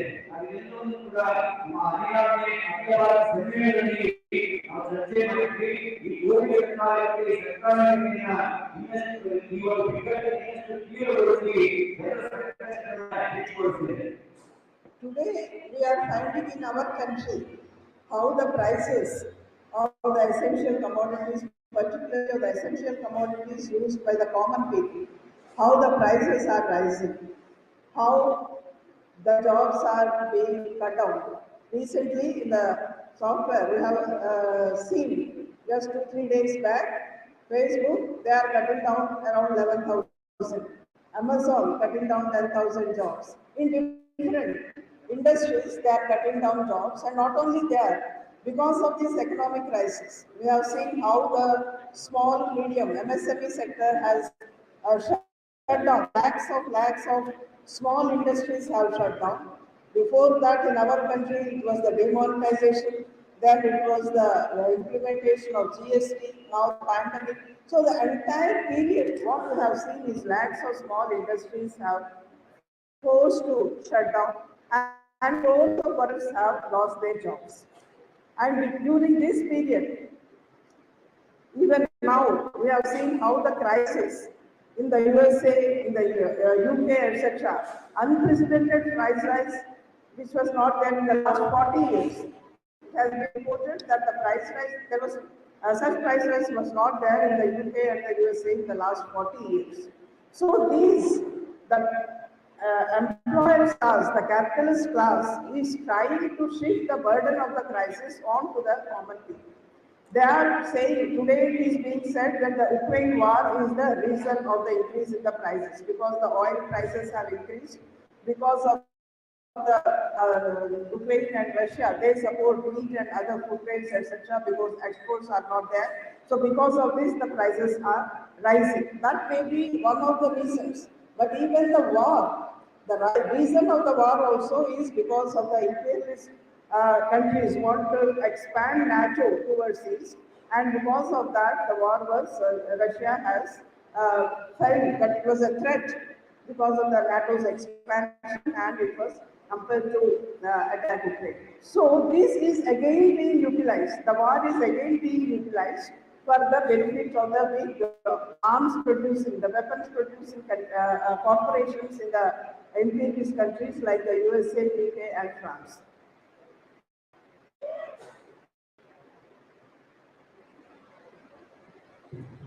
ಮೊದಲನೇದಾಗಿ ಎಲ್ಲೂ ಕಡೆಗಳಲ್ಲಿ ಬೆಲೆಗಳು ಜಾಸ್ತಿ ಆಯಿತು. ದೈನಂದಿನ ಅಗತ್ಯ ವಸ್ತುಗಳನ್ನೇ ಜನಸಾಮಾನ್ಯರು ಬಳಸ್ತಾರೆ. ಆ ಎಲ್ಲ ಅಗತ್ಯ ವಸ್ತುಗಳ ಬೆಲೆ ಆಗುವ ಸಂದರ್ಭದಲ್ಲಿ ಇತ್ತೀಚೆಗೆ 2 ದಿನಗಳಿಗೆ ಮಹೋತ್ಸವದ ಸಂದರ್ಭದಲ್ಲಿ ಸಾಫ್ಟ್ವೇರ್ ರಂಗದಲ್ಲಿ ಈಗ 30,000 ಉದ್ಯೋಗ ಸೃಷ್ಟಿಯಾಗಿದೆ. ಈ ರೀತಿಯಾದಂತಹ ಆರ್ಥಿಕ ಬಿಕ್ಕಟ್ಟು ಯಾವ ಪ್ರಮಾಣದಲ್ಲಿ ಇದೆ, ಲಕ್ಷಾಂತರ ಸಂಖ್ಯೆಯ ಕೈಗಾರಿಕೆಗಳು ಮುಚ್ಚುತ್ತಾರೆ. ಅದೇ ರೀತಿ ಅದರಲ್ಲಿ ಕೆಲಸ ಮಾಡತಕ್ಕಂಥ ಕೋಟ್ಯಾಂತರ ಸಂಖ್ಯೆಯ ಉದ್ಯೋಗಗಳು ತರಬೇಕಾದ್ರೆ ಈ ಸರ್ಕಾರಕ್ಕೆ ಹಿಂದೆ ಏನು ಒಂದು ಹಾನಿಗಳಾಯಿತು, ಇತ್ತು ದೇಶದ ಹೊರತಲ್ಲಿರುವ ಸಣ್ಣ ಸಣ್ಣ ಕೈಗಾರಿಕೆಗಳು ಒತ್ತಡದಲ್ಲಿ ಮುಕ್ತಾಯಿತು. ಈ ಸಂದರ್ಭದಲ್ಲಿ ಎಲ್ಲೂ ಬೆಳೆಯಬೇಕಾಗಿ ಒಂದು ಅಂದಾಜಿನ ಪ್ರಕಾರ 20 ವರ್ಷಗಳ ಹಿಂದೆ ಈ ರೀತಿಯಾದಂತಹ ಪರಿಸ್ಥಿತಿ ಬೇರೆಯಾಗಿತ್ತು. ಆ ರೀತಿಯಾದಂತಹ ಪರಿಸ್ಥಿತಿ ನಾವು ನೋಡ್ತಾ ಇದ್ದೀವಿ.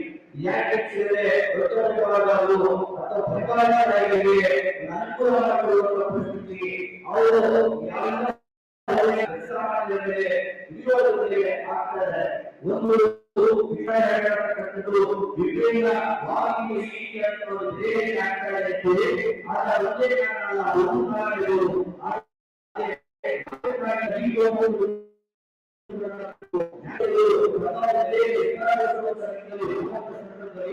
ಅನಿವಾರ್ಯವಾಗಿ ರಷ್ಯಾ ಅದಕ್ಕೆ ಪ್ರತಿರೋಧವನ್ನು ಒಪ್ಪಲೇಬೇಕು. ಮತ್ತೆ ಈಗ ಏನು ಈ ಆರ್ಥಿಕ ತಯಾರು ಮಾಡ್ತಾರೆ ಯುದ್ಧ ಈ ಯುದ್ಧವನ್ನ ಮಾಡಲಾಗ್ತಾ ಇದೆ ಅನ್ನೋದನ್ನ ನಾವು ಅರ್ಥ ಮಾಡ್ಕೋಬೇಕು. Broadly, today the analysis of our 16th conference of CIT, that the neoliberal policies, the neoliberal system, the capitalist system of which the neoliberal phase is a part, they have no solution to the serious problems that are faced by the working class and the toiling people today. The only solution that they have is to use the same things, increase the attacks of the workers, loot the public resources, privatize the public sector undertakings, loot the natural resources, the land, the forest, etc., and suppress the democratic and other rights of the workers. This is the only method that they have today. So they don't have any other alternative to address the serious issues of the workers. And because of that, we find that the struggles of the workers are also increasing. Across the world, in our countries, we have seen during this pandemic, because our country has gone on two countrywide general strikes. In the midst of the pandemic, on 26th November, we had a general strike all over the country, the participation of larger number of workers and other sections, the support of the other sections of the people, the peasants, etc. And it is during this period, in this year itself, we had two day conduct general strike on 28th and 29th of March, which was again very successful with the participation of more number of workers than earlier. So the working class is on the struggle path, and it is during this period we have seen the historic struggle of the farmers against the three farm laws.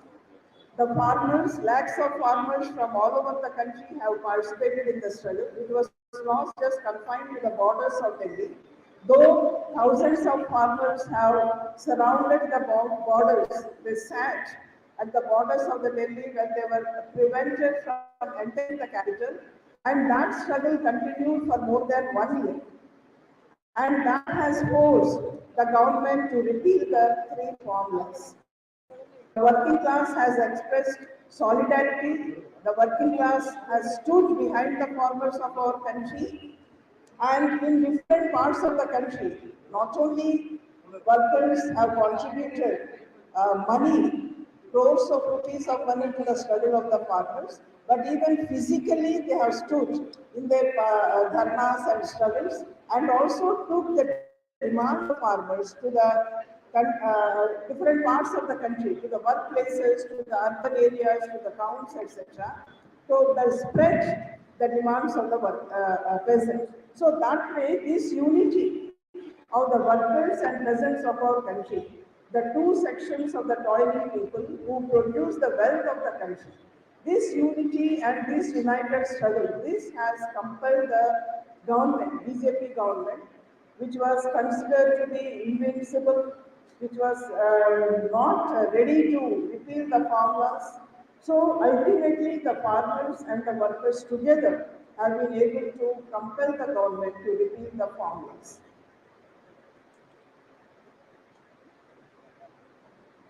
ಇವತ್ತು ಹದಿನಾಲ್ಕನೇ ಸಮ್ಮೇಳನದಿಂದ ಈ ನವ ಉದಾರವಾದ ನೀತಿಗಳಿದ್ದಾರೆ.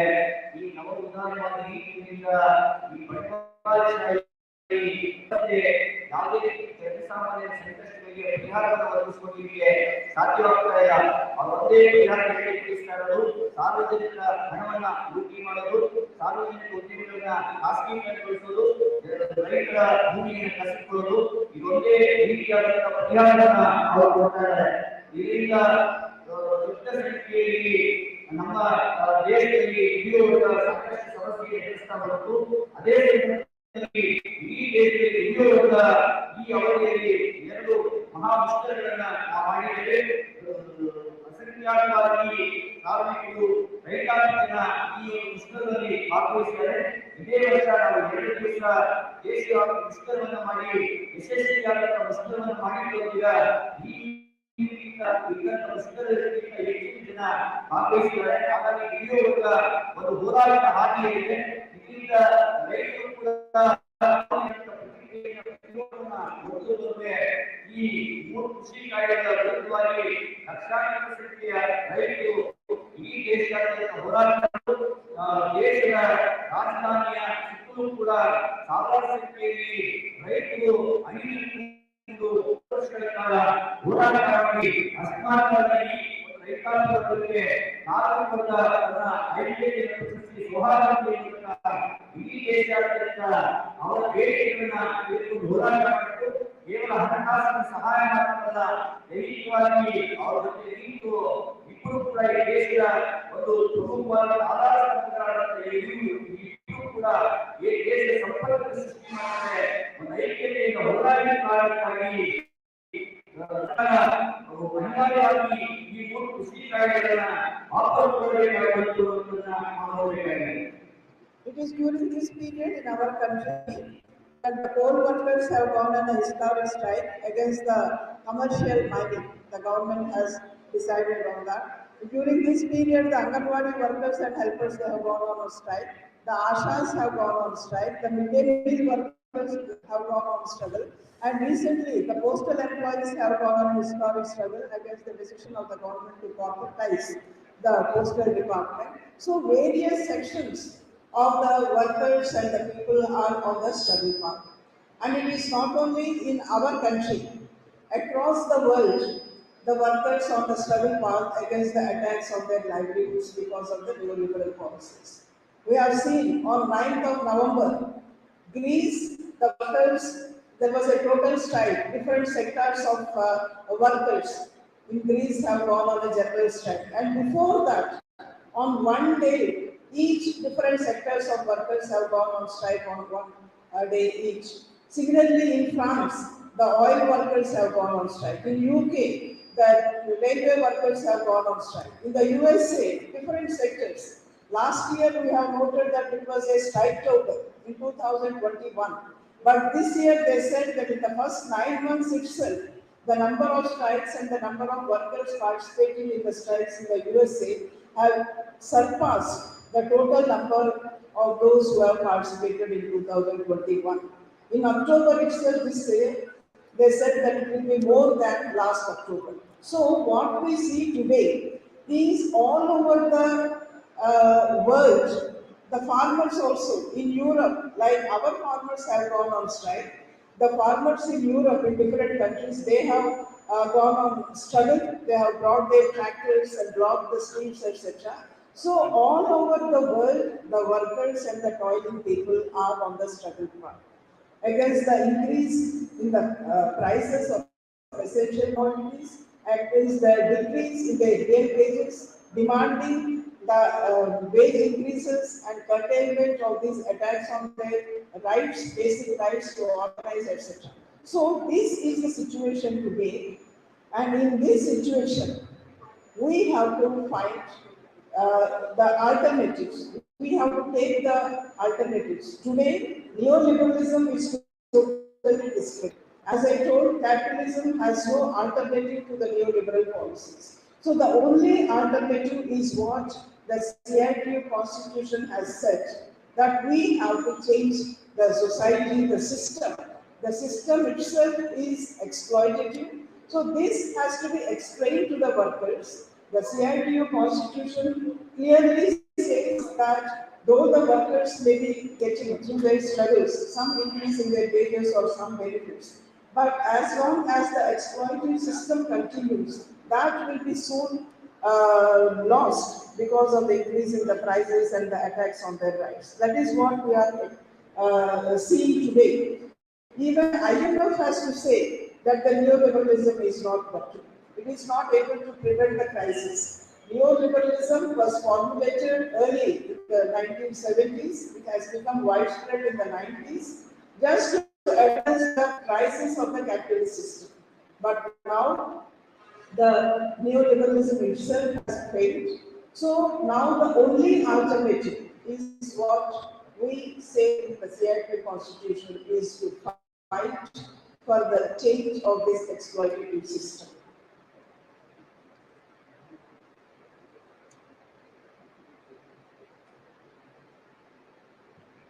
ಈ ಒಂದು ಅವಧಿಯಲ್ಲಿ ಕೇವಲ ನಮ್ಮ ದೇಶದಲ್ಲ ಇಡೀ ಜಗತ್ತಿನಲ್ಲಿ ಹಲವಾರು ರೀತಿಯ ಹೋರಾಟಗಳು ಬಂದಿದೆ. ನಮ್ಮ ದೇಶದಲ್ಲಿ ಕೋಲ್ ವರ್ಕರ್ಸ್ಗಳು ಕಲ್ಲಿದ್ದಲಿನ ಕಾರ್ಮಿಕರು ಒಂದು ಐತಿಹಾಸಿಕವಾದಂತಹ ಮುಷ್ಕರಕ್ಕೆ ಮುಂದಾಗಿದ್ದು,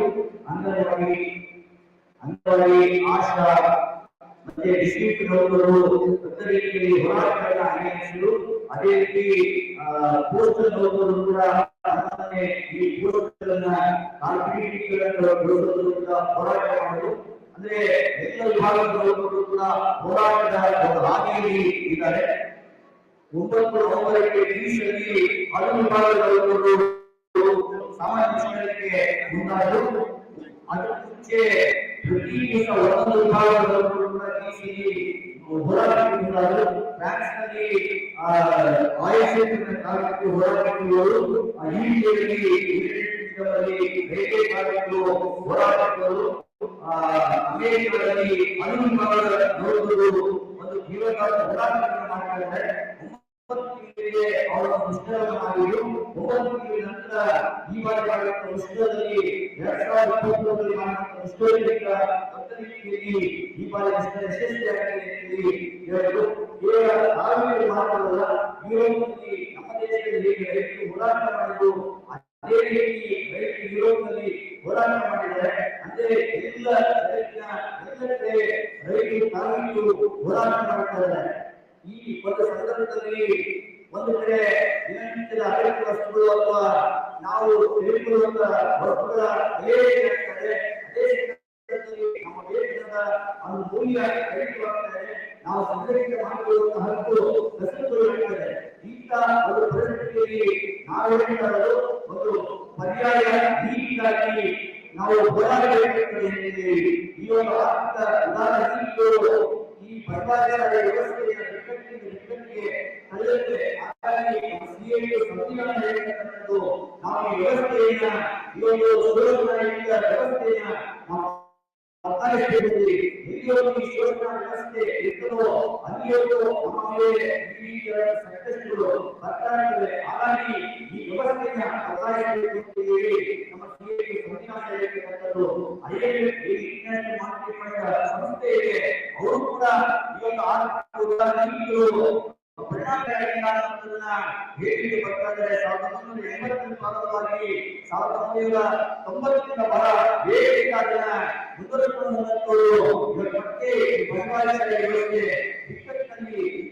ಹಾಗಾಗಿ ನಾವು ಪರ್ಯಾಯ ವ್ಯವಸ್ಥೆಗಾಗಿ ನಾವು ಹೋರಾಡಬೇಕಾಗಿದ್ದೀವಿ, ನಾವು ಮಾತಾಡಬೇಕಾಗಿದೆ.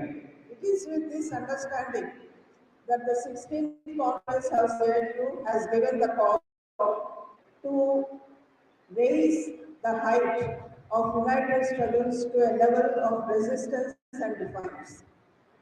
We have to create awareness among the workers, the need for united struggles and to heighten the united struggles to a further level. We have conducted so many strikes, but at the same time, wherever we have been able to defy, to resist, then there have been also some successes. So that is why broader struggle we have given the call. Our experience is that the government is going ahead with its decision for privatization. But where the workers have resisted, our experience in Vizag Steel, since more than 500 days the struggle is going on. And the workers have been able to prevent anybody from entering the Vizag Steel and to buy it.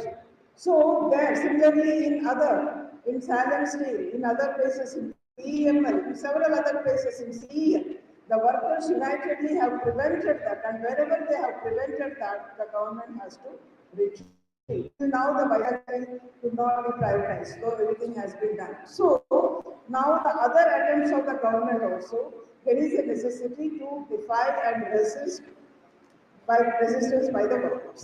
But in this, in developing united struggles, also we are facing this, because the ruling classes, to suppress the workers, to divide, to prevent united struggles, they are trying on the one hand to suppress their struggles. We have seen how the strikes have been banned. In defense, they have issued an ordinance, now they have made an act to prevent strikes, to ban strikes.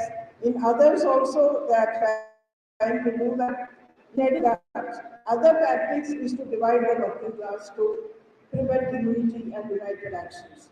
One, we have seen how they are utilizing the religion. In our country, after the BJP has come to power, after the influence of RSS has been increasing, today they are utilizing everything in their hands, all the institutions, all the administrative machinery, etc., to promote communal feelings, religious feelings, etc., and to divide the workers.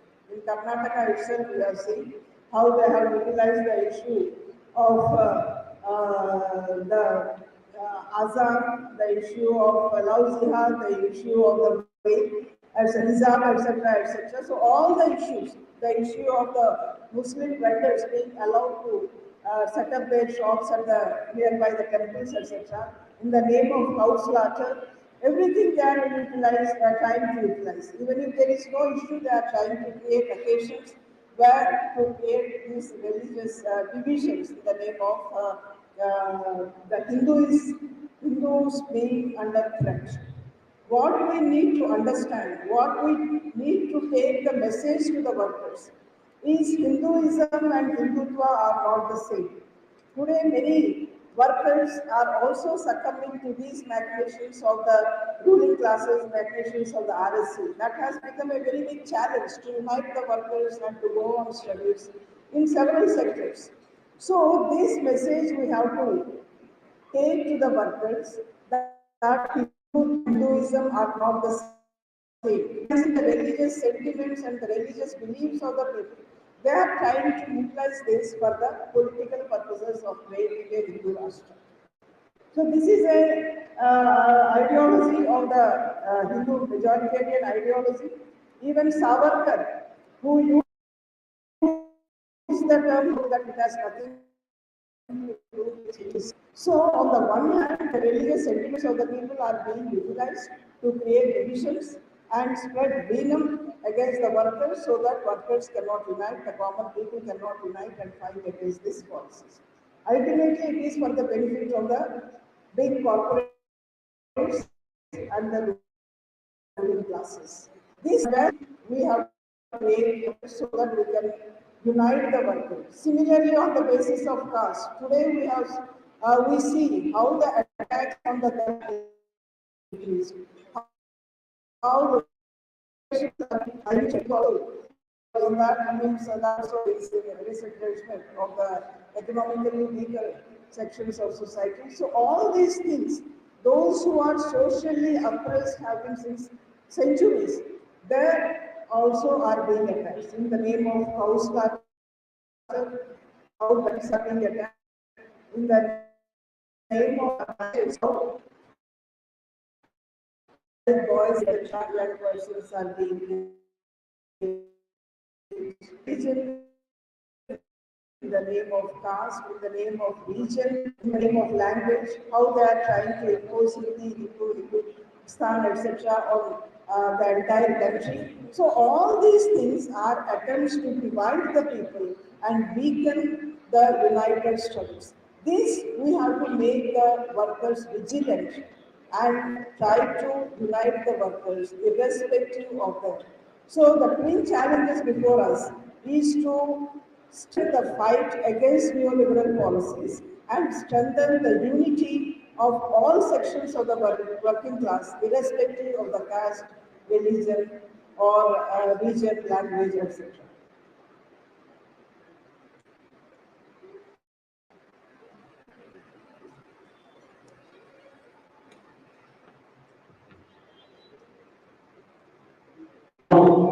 ಅಖಿಲ ಭಾರತ ಸಮ್ಮೇಳನದಲ್ಲಿ ಕೊಟ್ಟಂತ ಕರೆ ನಮ್ಮ ಹೋರಾಟವನ್ನ ಎತ್ತರಗೊಳಿಸಬೇಕು.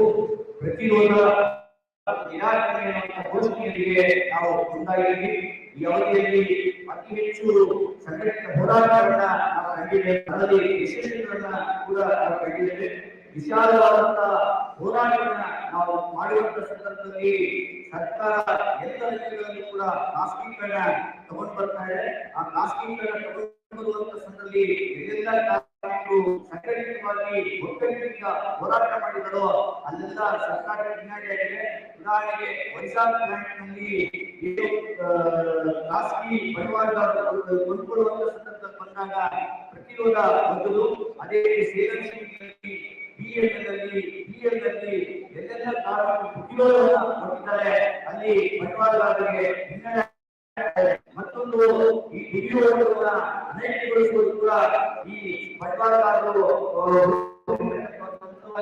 ಇವತ್ತನ್ನ ಆಳುವವರ ದುಡಿಯುವವರ ಐಕ್ಯತೆಯನ್ನ ಅವರು ಒಟ್ಟುಗೂಡಿಸ್ತಾ ಇದ್ದಾರೆ. ಒಂದು ಕಡೆ ಪ್ರತಿರೋಧವನ್ನ ಮಾಡುವ ರೀತಿಯಲ್ಲಿ ಮಾಡುವ ಕಾರಣಗಳಲ್ಲಿ ಇತ್ತೀಚೆಗೆ ರಕ್ಷಣಾ ವಲಯದಲ್ಲಿ ನಿಷ್ಠರ ಹೋದಾಗ ಅದಕ್ಕೆ ಪ್ರತಿರೋಧವಾಗಿ ಕಾನೂನನ್ನ ತಗೊಂಡು ಬಂದಿದ್ದಾರೆ. ಬ್ಯಾಂಕ್ ವಲಯದಲ್ಲಿ ಕೂಡ ಆ ಪ್ರತಿರೋಧವನ್ನು ಹೊಂದೋದಕ್ಕೆ ತಡೆ ಕಾಯ್ದೆಯನ್ನು ತಗೊಂಡು ಬಂದಿದ್ದಾರೆ. ಅಂದ್ರೆ ಈ ದುರ್ಯೋಗವನ್ನ ವಿಭಜಿಸಿ ಧರ್ಮ ಮತ್ತು ಜಾತಿಯ ಹೆಸರಿನಲ್ಲಿ ಅವರು ಜನರನ್ನ ಹೊಡಿತಾ ಇದ್ದಾರೆ. ಮೇಲೇನೆ ಅದರ ಮೇಲೆ RSS ನ ಪ್ರಭಾವ ಎಲ್ಲ ಕಡೆ ಇರುವಂತ ಸಂದರ್ಭದಲ್ಲಿ ಅವರ ಜನರನ್ನ ಮತದ ಆಧಾರದಲ್ಲಿ ವಿಭಜಿಸ್ತಾ ಇದ್ದಾರೆ ಅನ್ನುವಂಥದ್ದನ್ನ ನಾವು ನೋಡಬೇಕು. ಕರ್ನಾಟಕದಲ್ಲಿ ಬಿಜಾಪುರ, ದೌತಿಯಾರು ಜನರನ್ನ ಒಂದು ಒತ್ತಾಡುವಂತ ನೀತಿಯನ್ನು ಹೊರಬಂದಿದ್ದಾರೆ. ಅದೇ ರೀತಿ ಇವತ್ತು ಹಿಂದೂ ಮುಸಲ್ಮಾನ ಅಂತ ಹೆಸರಿನಲ್ಲಿ ನಮ್ಮನ್ನ ಅನೈತಿಕಗೊಳಿಸ್ಕೊಳ್ತಾ ಇದ್ದಾರೆ. ಇಂಥ ಸಂದರ್ಭದಲ್ಲಿ ನಾವು ಯಾವ ಸಂದೇಶವನ್ನು ತಗೊಂಡು ಹೋಗ್ಬೇಕು? ಹಿಂದೂಯಿಸಂ ಮತ್ತು ಹಿಂದುತ್ವ ಎರಡೂ ಕೂಡ ಬೇರೆ. ಸಾಧಕರೇ ಹೇಳಿದಂತೆ ಹಿಂದುತ್ವ ಹಿಂದೂಯಿಸಂ ಬೇರೆ ಇರುವಂತ ಸಂದರ್ಭದಲ್ಲಿ ನಮ್ಮ ಏನು ಧರ್ಮದ ಒಂದು ಆಚಾರ ಎಂಬುದು ಅಥವಾ ಭಾವನೆಯನ್ನ ತಿಳಿಸಿ ಒಂದು ಹಿಂದೂ ರಾಷ್ಟ್ರವನ್ನ ತಗೊಂಡು ಪ್ರಯತ್ನ ಮಾಡ್ತಾರೆ. ಹಾಗಾಗಿ ನಮ್ಮ ಜನರನ್ನ ಈ ಜಾತಿ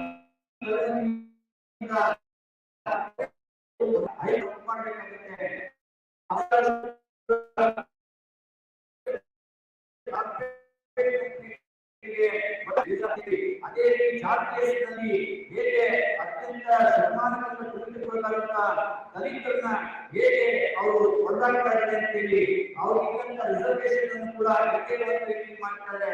ಇತ್ತೀಚೆಗೆ ಸರ್ವೋಚ್ಚ ನ್ಯಾಯಾಲಯದಿಂದ ಏನು ECW ಅಂತ ಒಂದು ತೀರ್ಪು ಬಂದಿದೆ. ಅದರಲ್ಲೂ ಕೂಡ ಕೆಲವು ಸಮಸ್ಯೆಗಳು ಉಂಟಾಗಿದೆ. ಜಾತಿ ಹೆಸರಿನಲ್ಲಿ ಮಹಿಳೆಯರನ್ನ ಅದೇ ರೀತಿ ಹುಡುಗರನ್ನು ಕೂಡ ಬದಲಾಗ್ತಾ ಇದೆ.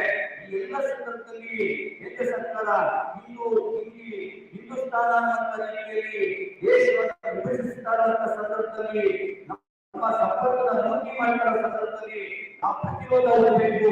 ಪ್ರತಿರೋಧ ಹೋಗಿ ನಮ್ಮ ಹೋರಾಟವನ್ನು ಎತ್ತರಗೊಳಿಸಬೇಕು ಮತ್ತು ನಮ್ಮ ಐಕ್ಯತೆಯನ್ನ ಬಲಗೊಳಿಸಬೇಕು. ಎರಡು ಘೋಷಣೆಗಳಿಗೆ ನಾವು ಮುಂದುವರಿಯಬೇಕಾಗಿದೆ. Comrades, what we need to understand, this is not specific to our own country. Across the world, the ruling classes are trying to promote the right-wing forces. When there is resistance of the workers and the toiling people against the neoliberal policies, against the policies being implemented by the ruling classes, everywhere they are trying to promote the right-wing forces. We have seen in the UK how Trump was elected, and even now he is having some influence. Occasionally he is being promoted. Recently also they said that in the elections to the Senate and Congress the Republicans will get, but somehow that did not take place. The media is trying to project that. In France, the right-wing forces of people are gaining. They are the main opposition party. In Italy, we have seen how the right-wing party has come to power. In several other countries also. This is what, because the right-wing forces, they don't have any pro-worker or pro-people policies. They implement the same policies, but utilizing the anger, the discontent among the people against these policies, they try to project themselves as champions of the working class. We have seen how the workers have voted for Trump, how workers have voted for the other right-wing parties, including in Italy and France, etc. So they try to create illusion among the workers and come to power. But once after coming to power, they implement the same policies. So it is this that we have to expose. It is only to protect themselves, to protect their power, that the right-wing policies, the right-wing forces has been promoted by the ruling parties. In our country also we see how the corporate media, today the media is controlled by the corporates. Around 8% of the media channels are controlled by Ambani today, Mukesh Ambani. And more than 90% of the viewers in our country of these channels, they are viewing.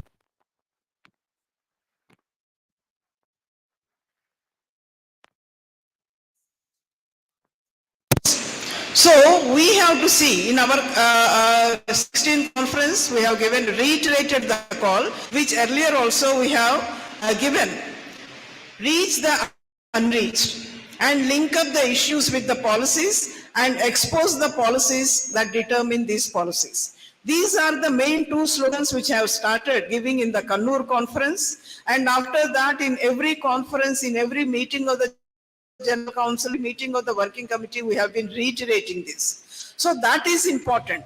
We cannot rely on the corporate media or any other media thinking that they will take the message or they will take the reality to the workers. So that responsibility is our responsibility to reach the workers. Today, what is our membership? Our total membership in the country is a little more than 60 lakhs. In Karnataka also. But even when we think about the activities, more than our membership in several strikes, more than the membership participate in the strikes. We have seen in the strikes, last strike, all the central trade unions have been claiming that around 20-25 crores workers have participated. But even when we take the membership of all the central trade unions, that goes far beyond the reach of the central trade union membership. So already the workers are expressing their discontent by participation in the bills. What we need to do is to approach them and explain the leadership participating because they are angry with the price rise, they are angry with the lack of increase in wages, they are angry because of the unemployment, they are angry because of the deteriorating working conditions. But what we need to do is to explain the real reason behind what is happening to them today. The real reason why the wages are not increasing, whereas the prices are increasing. What are the policies that are resulting in this kind of situation? So it is very important for us to link up the issues. The issues may be different. The issues of the Anganwadi workers and helpers may be different. The issues of the modern organized sector manufacturing industries may be different. The issues of the unorganized sector workers like the construction workers or the street vendors may be different. But behind all these issues are the policies being pursued by the governments, the neoliberal policies. And whatever the parties that are coming to power, except the left, whether it is the JDS in Karnataka or whether it is the other parties, the TRS or the YSRCP or the JDU or any other party, whether it is the Congress or the BJP, all these parties are pursuing the same policies, whether it is in the center or wherever they are in power in states. So it is this we need to explain to the workers, because what we see today is that the struggles are increasing, different sectors of workers are participating, workers from more sectors are participating in the struggles. But at the same time, when elections come, it is the same parties that are coming to power. The workers are those who are participating in the strikes. They are voting for the same parties because of the we are not able to reach them and explain to them the alternative. So it is this, the importance lies in this, these slogans that reach the unreached and link up the issues with the policies and expose the politics behind the policies. This is crucial for us, and I think in this conference, you discuss on how we have been able to do this in our own state in Karnataka, how in different sectors we have been able to do this. How many workers we have been able to approach during this period. There have been difficulties, no doubt, during this period because of the COVID lockdowns, etc., etc. But all the same, there have been struggles, there have been activities, but how far have we been able to implement the struggles with this understanding? It is not that we are raising the issues, we are trying to solve some of the issues, we are making representations, we are going into negotiations, we are reaching very good agreements with the employers, etc., etc. That is only one aspect. But more than that, what we need to actually review in this conference, because all the conferences are meant for review of the activities, review of the organization, and plan future tasks, basically. So in this conference, how have we been able to implement these two slogans of reaching the unreached? How many workers have we reached beyond our membership through our leaflets, through our meetings, through our different activities, and how have been we able to explain to them, create this awareness about the link between their direct issues which they are facing directly in their lives and the policies being implemented by the governments at the center or in the state. Of course, today you have a double engine government, so-called, where BJP is in power at the center and also in the state, but even otherwise. So this is important. So I request you to pay attention to this aspect in your discussions.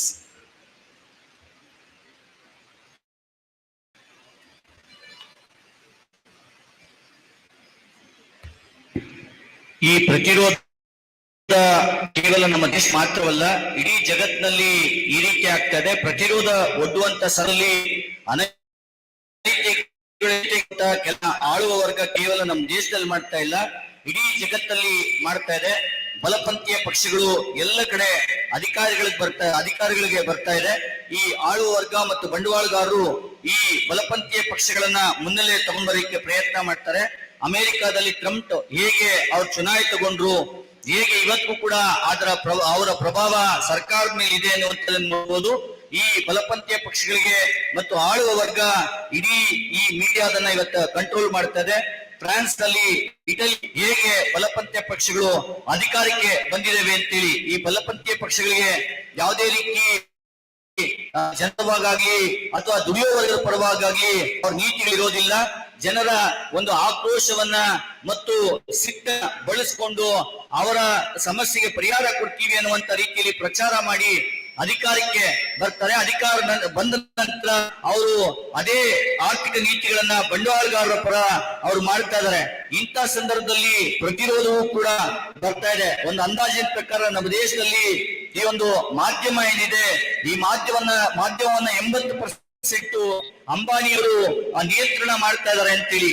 ಇಂಥ ಸಂದರ್ಭದಲ್ಲಿ ನಮ್ಮ ಸಂದೇಶಗಳನ್ನ, ನಮ್ಮ ಗೋಷ್ಠಿಗಳನ್ನ ಜನಸಾಮಾನ್ಯ ದುಡಿಯುವ ವರ್ಗದ ನಡುವೆ ತಗೊಂಡು ಹೋಗೋದು ಹೇಗೆ ಅಂತ ಹೇಳಿ, ಹಾಗಾಗಿ ನಮ್ಮ 16ನೇ ಅಖಿಲ ಭಾರತ ಸಮ್ಮೇಳನದಲ್ಲಿ ನಾವು ಕರೆ ಕೊಟ್ಟಿದ್ದು ತಲುಪದೇ ಇರ್ತಕ್ಕಂಥವ್ರನ್ನ ತಲುಪಿ, ಅದೇ ರೀತಿ ಈ ವಿಚಾರಗಳ ಹಿಂದಿನ ನೀತಿಯನ್ನ ಬಯಲುಗೊಳಿಸಿ, ನೀತಿಯ ಹಿಂದಿನ ರಾಜಕಾರಣವನ್ನ ತಾವು ಜನರ ಮುಂದೆ ತೆರೆದಿಡಿ ಅನ್ನುವಂತ ರೀತಿಯಲ್ಲಿ ಹೇಳಿದ್ದು.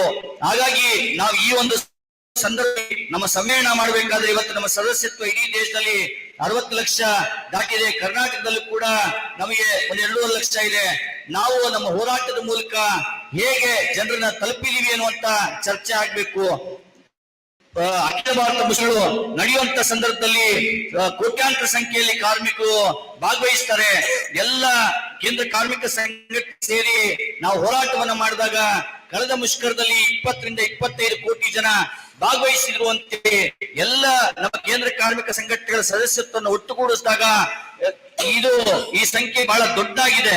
ಅಂತ ಸಂದರ್ಭದಲ್ಲಿ ಇವ್ರನ್ನ ನಾವು ಸದಸ್ಯತ್ವವಾಗಿ ಅಣಿಯಿಸ್ಕೋಬೇಕು ಅಂತ ಹೇಳಿ ನಾವು ಯಾವ ರೀತಿಯಾಗಿ ಈ ಕಾರ್ಮಿಕರ ನಡುವೆ ಹೋಗಿ ಅವರ ಉದ್ಯೋಗದ ವಿಚಾರದಲ್ಲಿ, ನಿರುದ್ಯೋಗದ ವಿಚಾರದಲ್ಲಿ, ಅವರ ವೇತನದ ವಿಚಾರದಲ್ಲಿ ಆಗ್ತಿರ್ತಕ್ಕಂಥ ಅನ್ಯಾಯದ ಒಂದು ವಿಚಾರದಲ್ಲಿ ಅವ್ರಿಗೆ ಏನ್ ಬೇಸರ ಇದೆ, ಇದಕ್ಕೆ ಯಾವ ನೀತಿ ಕಾರಣ, ಈ ನೀತಿ ಹಿಂದಿನ ರಾಜಕಾರಣ ಏನು ಅನ್ನುವಂಥದ್ದನ್ನ ನಾವು ಹೇಳ್ಬೇಕಾಗಿದೆ. ಒಂದೊಂದು ರಂಗಗಳಲ್ಲಿ ಒಂದೊಂದು ಆದಂತ ನೀತಿ ಇರ್ತದೆ. ಅಂಗನವಾಡಿಯಲ್ಲಿ ಇರ್ತಕ್ಕಂಥ ಒಂದು ನೀತಿ ಹಿಂದಿನ ಒಂದು ರಾಜಕಾರಣ ಮತ್ತು ಬೇರೆ ಬೇರೆ ಹೊಸ ನವ ಉದ್ಯಮಿಗಳಲ್ಲಿ ಕೆಲಸ ಮಾಡ್ತಕ್ಕಂಥ ಕಾರ್ಮಿಕರ ಪ್ರಶ್ನೆಗಳು ಒಂದೊಂದು ರೀತಿ ಇರ್ಬೋದು. ಆದ್ರೆ ಈ ನೀತಿಗಳಲ್ಲಿನ ಎಲ್ಲ ರಾಜಕಾರಣ ಒಂದೇ ಆಗಿರ್ತದೆ. ಹಾಗಾಗಿ ನಾವು ಇದನ್ನ ಕಾರ್ಮಿಕರಿಗೆ ತಿಳಿಸ್ಕೋಬಹುದು.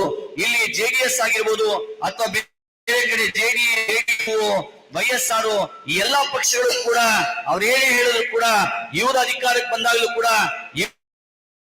ನೀವು ಅದೇ ರೀತಿ ಬಂಡವಾಳಗಾರರಿಗೆ ಸಹಾಯ ಮಾಡುವಂತ ನವ ಉದಾರವಾದಿ ನೀತಿಯಾಗಿರ್ತದೆ.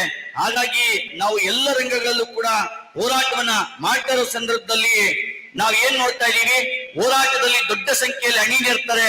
ಆದ್ರೆ ಈ ಚುನಾವಣೆ ಅಂತ ಬಂದಾಗ ಮತ್ತದೇ ಬಂಡವಾಳಶಾಹಿ ಪಕ್ಷಗಳಿಗೆ ಮತ ಹಾಕ್ತಾ ಇದ್ದಾರೆ.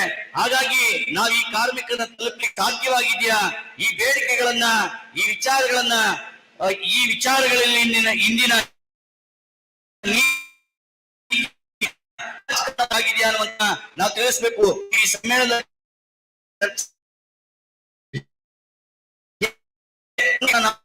ನಡುವೆ ಕೊಂಡೋದ್ವಿ, ಎಷ್ಟು ಜನರನ್ನ ತಲುಪಿದ್ವಿ, ನಮ್ಮ ಹೋರಾಟದ ಕರೆಯನ್ನ ಎಷ್ಟು ಮಟ್ಟಿಗೆ ನಾವು ಈ ಮೇಲಿನ ತಿಳುವಳಿಕೆಯಲ್ಲಿ ಜಾರಿ ಮಾಡಿದೀವಿ ಅನ್ನುವಂಥದ್ದನ್ನ ನಾವು ತಿಳ್ಕೊಳ್ಬೇಕು. ನಾವು ವೇತನ ಹೆಚ್ಚಳ ಮಾಡಿಸ್ಕೊಂಡ್ವಿ, ನಾವ್ ಯಾವ್ದೋ ಬೇಡಿಕೆ ಪಡೆದ್ವಿ ಅಂತೇಳಿ ಚೌಕಾಸಿ ಮಾಡಿದ್ವಿ ಅನ್ನುವಂತ ಆ ಅಂಶಗಳು ಮಾತ್ರವಲ್ಲ, ಬದಲಾಗಿ ಒಟ್ಟಾರೆಯಾಗಿ ದುಡಿಯೋರ್ಗದ ಮೇಲೆ ಹಾಕಿರ್ತಕ್ಕಂತ ಈ ದಬ್ಬಾಳಿಕೆ ಏನಿದೆ ಇದನ್ನ ಹಿಮ್ಮೆಚ್ಚುವಂತ ರೀತಿಯಲ್ಲಿ ತಲುಪದೇ ಇರ್ತಕ್ಕಂಥವ್ರನ್ನ ಎಷ್ಟು ಜನರನ್ನ ನಾವು ತಲುಪಿದ್ವಿ ಅನ್ನುವಂತ ಒಂದು ತಿಳುವಳಿಕೆಯೊಂದಿಗೆ ನಾವು ಮುಂದುವರಿಬೇಕಾಗತ್ತೆ. ಹಾಗಾಗಿ ನೇರವಾಗಿ ಈ ವಿಚಾರದ ಹಿಂದಿನ ನೀತಿ ಹಿಂದಿನ ರಾಜಕಾರಣವನ್ನ ಬಯಲಿಗೆಳುವಂತ ರೀತಿಯಲ್ಲಿ ನಾವು ಯಾವ ರೀತಿಯಾದಂತ ಒಂದು ಕೆಲಸವನ್ನ ಮಾಡಿದ್ವಿ ಅಂತೇಳಿ ಇವತ್ತೆಲ್ಲ ಕಡೆ ಡಬಲ್ ಇಂಜಿನ್ ಸರ್ಕಾರ ಅಂತೇಳಿ ಹೇಳ್ತಾರೆ.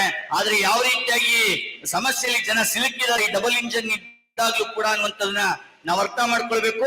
ಹಾಗಾಗಿ ಈ ಸಮ್ಮೇಳನದಲ್ಲಿ ಒಟ್ಟಿ ಅಂಶಗಳ ಮೇಲೆ ನೀವು ಚರ್ಚೆ ಮಾಡ್ತೀರಾ, ಗಮನ ಹರಿಸ್ತೀರಾ ಅಂತೇಳಿ ಆಸೆಯನ್ನು. Comrades, lastly, we have a very big task before us.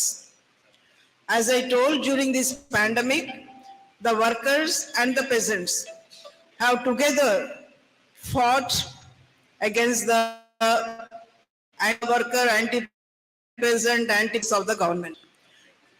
Today, we have to take that struggle forward.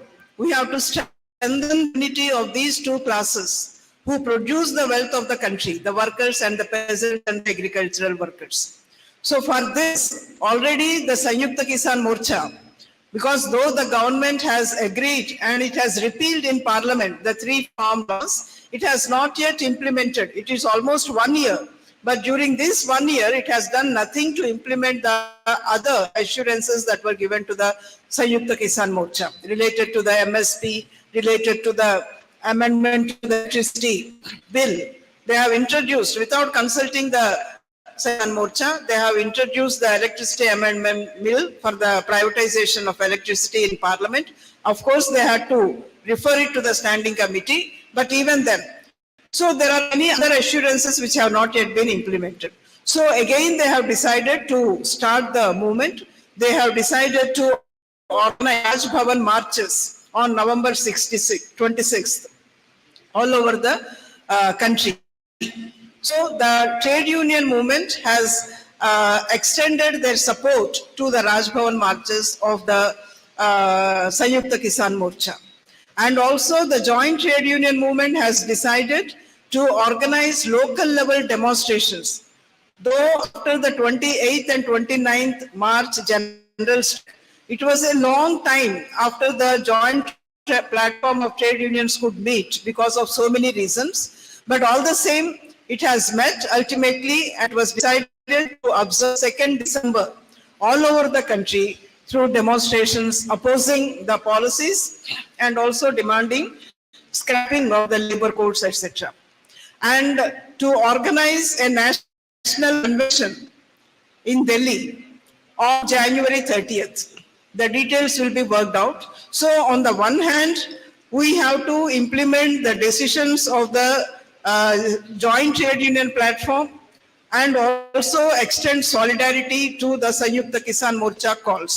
At the same time, the CITU, All India Kisan Sabha and All India Agricultural Workers Union. Because we three together form the basis, form the foundation, even to ensure that other calls are effectively implemented and the struggles are taken to a higher level. United struggles and unity of our 3 basic organizations is very important. We have conducted a very big march to parliament, the Mazdoor Kisan Sangharsh rally on 5th September of 2018. After that, we have been conducting joint struggles and actions during this period. On 5th September of this year, a national convention of the 3 organizations was held in Talkatora Stadium in Delhi. And from this national convention, a call has been given for a massive parliament march during the budget session of 2023. And before that, joint meetings of the leadership of the three organizations at the state level and district level to plan the campaign. Because it is not just the march. What is important is the joint campaign. Joint campaign through state level conventions, district level conventions, through demonstrations at the lower level, through padayatras or jathas or whatever, leaflet distribution, pamphlet distribution, street corner meetings, all the details need to be planned in a very micro planning, in a very effective planning.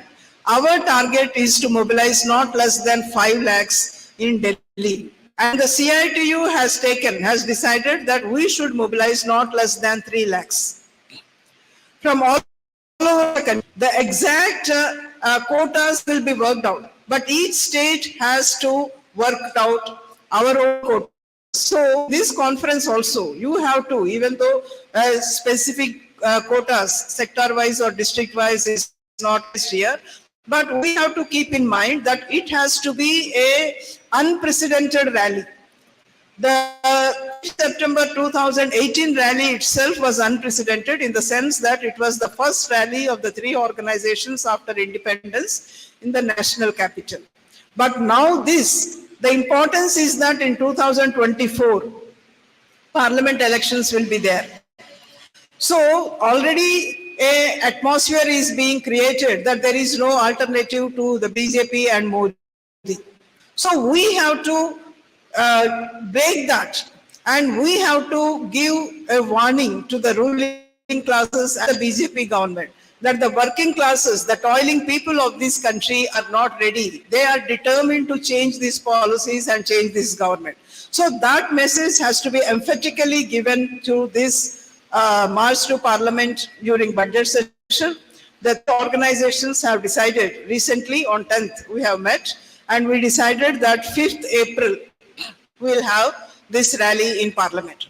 So the notice has already been sent from the center, probably you have received it. So we have to start preparations for this campaign from today itself. In all our unions, in all our sectors, in all our districts, in the entire state and in the entire country, the preparation should start, and we should target, the broad idea was that we should target to reach 10 crore households in this country. So how many households we can reach through door-to-door campaign, through street corner meetings, or through different means, leaflets or booklets, etc.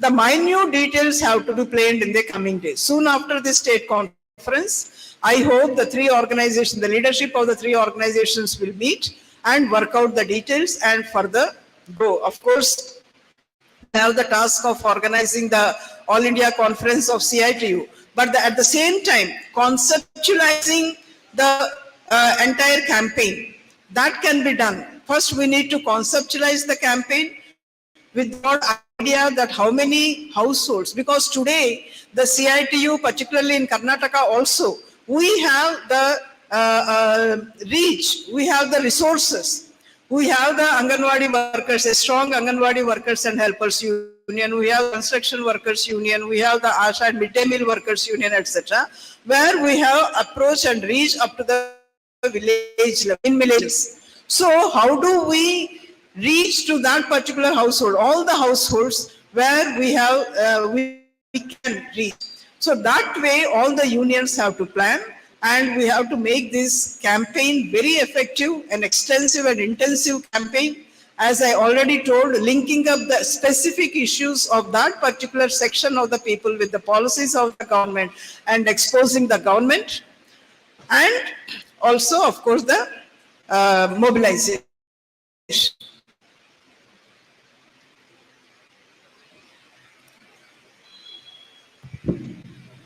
ಕಳೆದ ವಾರ ನಾವು 3 ಸಂಘಟನೆಗಳು CITU,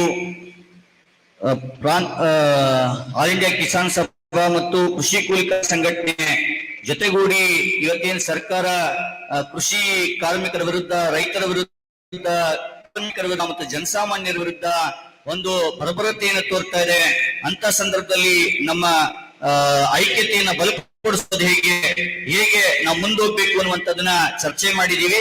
ಅದೇ ರೀತಿ ಸಂಯುಕ್ತ ಕಿಸಾನ್ ಮೋರ್ಚಾ ಚರ್ಚೆ ಮಾಡಿ ಏನು ಅವರ ಜೊತೆ ಚರ್ಚೆ ಮಾಡುವಂತ ಸಂದರ್ಭದಲ್ಲಿ ಸರ್ಕಾರ ಬೇರೆ ಬೇಡಿಕೆಗಳನ್ನ ಈಡೇರಿಸ್ತೀವಿ ಅಂತ ಹೇಳಿದ್ದು, ಆ ಯಾವ ಬೇಡಿಕೆಗಳನ್ನು ಕೂಡ ಈಡೇರಿಸಿಲ್ಲ. ಕೃಷಿ ಕಾಯ್ದೆನ ವಾಪಸ್ ತಗೊಂಡಿರೋದು ಬಿಟ್ರೆ ಅದೇ ರೀತಿ ಒಂದು ಬೆಳೆದ ಬೆಳೆಗಳಿಗೆ ಬೆಂಬಲ ಬೆಲೆ ನೀಡುವಂತ ವಿಚಾರದಲ್ಲಿ, ಅದೇ ರೀತಿ ವಿದ್ಯುತ್ ಶಕ್ತಿ ತಿದ್ದುಪಡಿ ಕಾಯ್ದೆ ವಿಚಾರದಲ್ಲಿ ಅವರು ಯಾವುದೇ ರೀತಿ ಮುಂದಡಿಯಿಟ್ಟಿಲ್ಲ.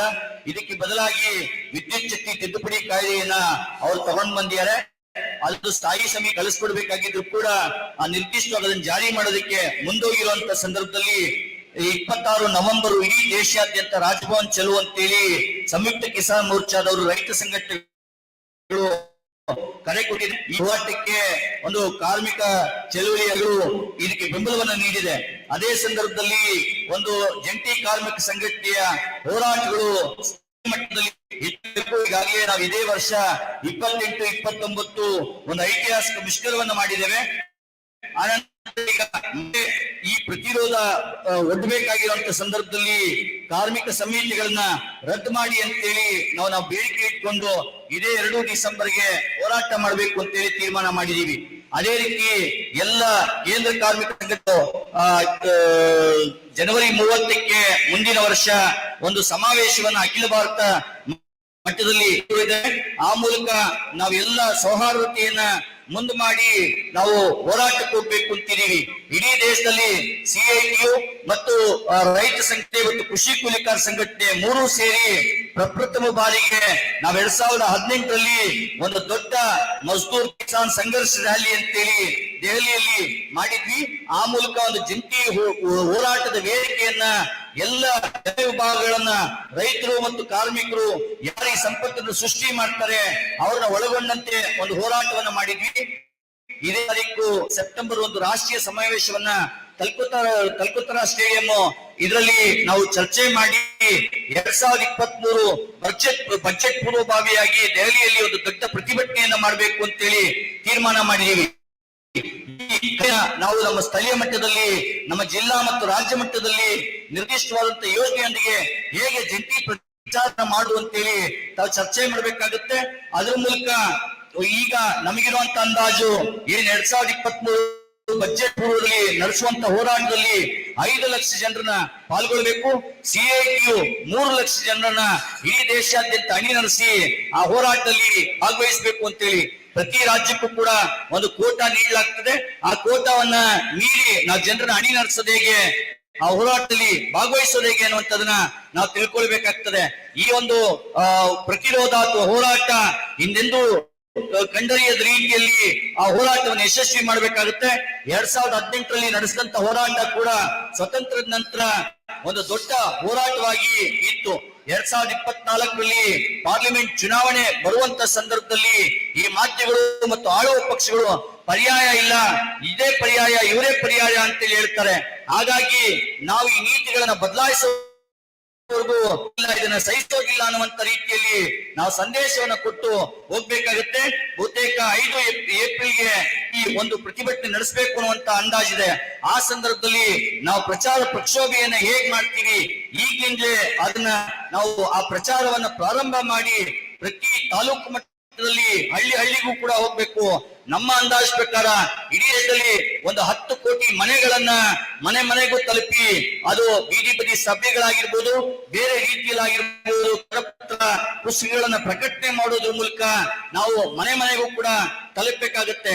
ಏನ್ ನಮ್ಮ ಅಖಿಲ ಭಾರತ ಸಮ್ಮೇಳನದಲ್ಲಿ ನಾವು ಒಂದು ಗುರಿಯನ್ನ ಇಟ್ಕೊಂಡಿದೀವಿ. ಈ ಒಂದು ಪ್ರಚಾರದ ಮೂಲಕ ನೀತಿಯ ಹಿಂದಿನ ಏನು ರಾಜಕಾರಣ ಇದೆ ಅದನ್ನ ತನಿಖೆಯಲ್ಲಿ ಒಂದು ವಿಶಾಲವಾದಂತ ಕಣ್ಣೋಟದೊಂದಿಗೆ ನಾವು ಹೋಗ್ಬೇಕಾಗತ್ತೆ.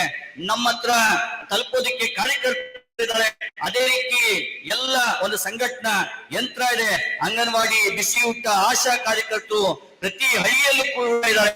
ಈ ಎಲ್ಲ ಕಾರ್ಯಕರ್ತರನ್ನ ನಾವು ಬಳಸಿಕೊಂಡು ಈ ಅಖಿಲ ಭಾರತ ಮಟ್ಟದ ಕರೆಯನ್ನ ನಿರ್ದಿಷ್ಟವಾದಂತ ವಿಚಾರಗಳೊಂದಿಗೆ ಆ ವಿಚಾರಗಳಲ್ಲಿ ಇಂದಿನ ನೀತಿ ಮತ್ತು ನೀತಿ ಇಂದಿನ ರಾಜಕಾರಣವನ್ನ ಬಯಲಿಗೆಳೆದು ನಮ್ಮ ಈ ಹೋರಾಟವನ್ನ ಯಶಸ್ವಿಗೊಳಿಸಬೇಕಾಗಿದೆ. With these comrades, I formally inaugurate your conference. Thank you. ಈ ಮಾತುಗಳೊಂದಿಗೆ ಈ ಒಂದು ಸಮ್ಮೇಳನದ ಉದ್ಘಾಟನೆಯ ಮಾತುಗಳನ್ನಾಡಿ ನನ್ನ ಮಾತುಗಳಿಗೆ ವಿರಾಮ ಇಡ್ತಾ ಇದ್ದೀನಿ.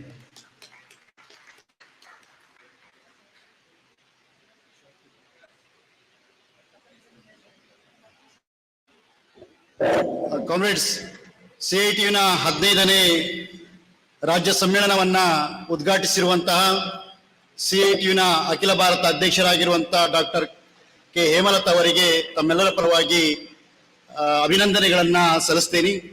ಹಾಗೆಯೇ ಈ ಭಾಷಾಂತರ CITUವಿನ ರಾಜ್ಯ ಕಾರ್ಯದರ್ಶಿಗಳಲ್ಲಿ ಒಬ್ಬರಾದಂತ ಪ್ರತಾಪ್ ಸಿಂಹ ಅವರಿಗೂ ಕೂಡ ಅಭಿನಂದನೆಗಳನ್ನ ಸಲ್ಲಿಸ್ತಾ, ಈಗ ಒಂದು ಪ್ರಕಟಣೆಯನ್ನ ಕಾಮ್ರೇಡ್ ಕೆ ಮಹಾಂತೇಶ್ ಅವರು ಮಾಡಲಿಕ್ಕಿದ್ದಾರೆ. ಅವರು ವೇದಿಕೆಗೆ ಕೇಳಿಕೊಳ್ತೀನಿ.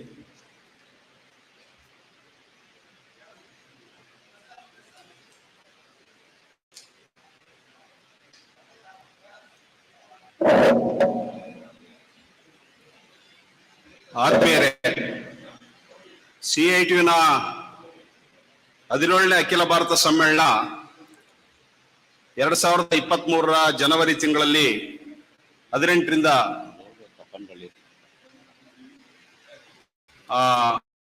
20 ನಡೀತಾ ಇದೆ. ಈಗಾಗಲೇ ನಾಡಿನ ಹೆಸರಾಂತ ವಕೀಲರು ಆಗಿರ್ತಕ್ಕಂಥ ಸುಬ್ರಾವ್ ಅವರ ಗೌರವ ಅಧ್ಯಕ್ಷತೆಯಲ್ಲಿ ವಿಶಾಲವಾದಂತಹ ಜನ ಸಮುದಾಯವನ್ನ ಮತ್ತು ವಿವಿಧ ಕ್ಷೇತ್ರದ ಗಣ್ಯರನ್ನ ಒಳಗೊಂಡು ಸ್ವಾಗತ ಸಮಿತಿ ರಚನೆಯಾಗಿ ಈಗ ಕೆಲಸವನ್ನ ಮಾಡಿದೆ. ಸುಮಾರು 25 ಉಪಸಮಿತಿಗಳು ಈ ಅಖಿಲ ಭಾರತ ಸಮ್ಮೇಳನವನ್ನು ಯಶಸ್ವಿ ಮಾಡೋದಕ್ಕೆ ಈಗ ಆಲ್ರೆಡಿ ಕೆಲಸವನ್ನ ಆರಂಭ ಮಾಡಿದವು. ಅದರಲ್ಲಿ ಬಹಳ ಪ್ರಮುಖವಾದಂತಹ ಒಂದು ಸಮಿತಿ ಕಲ್ಚರ್ ಕಮಿಟಿ, ಸಾಂಸ್ಕೃತಿಕ ಉಪಸಮಿತಿ, ಅದು ಕೂಡ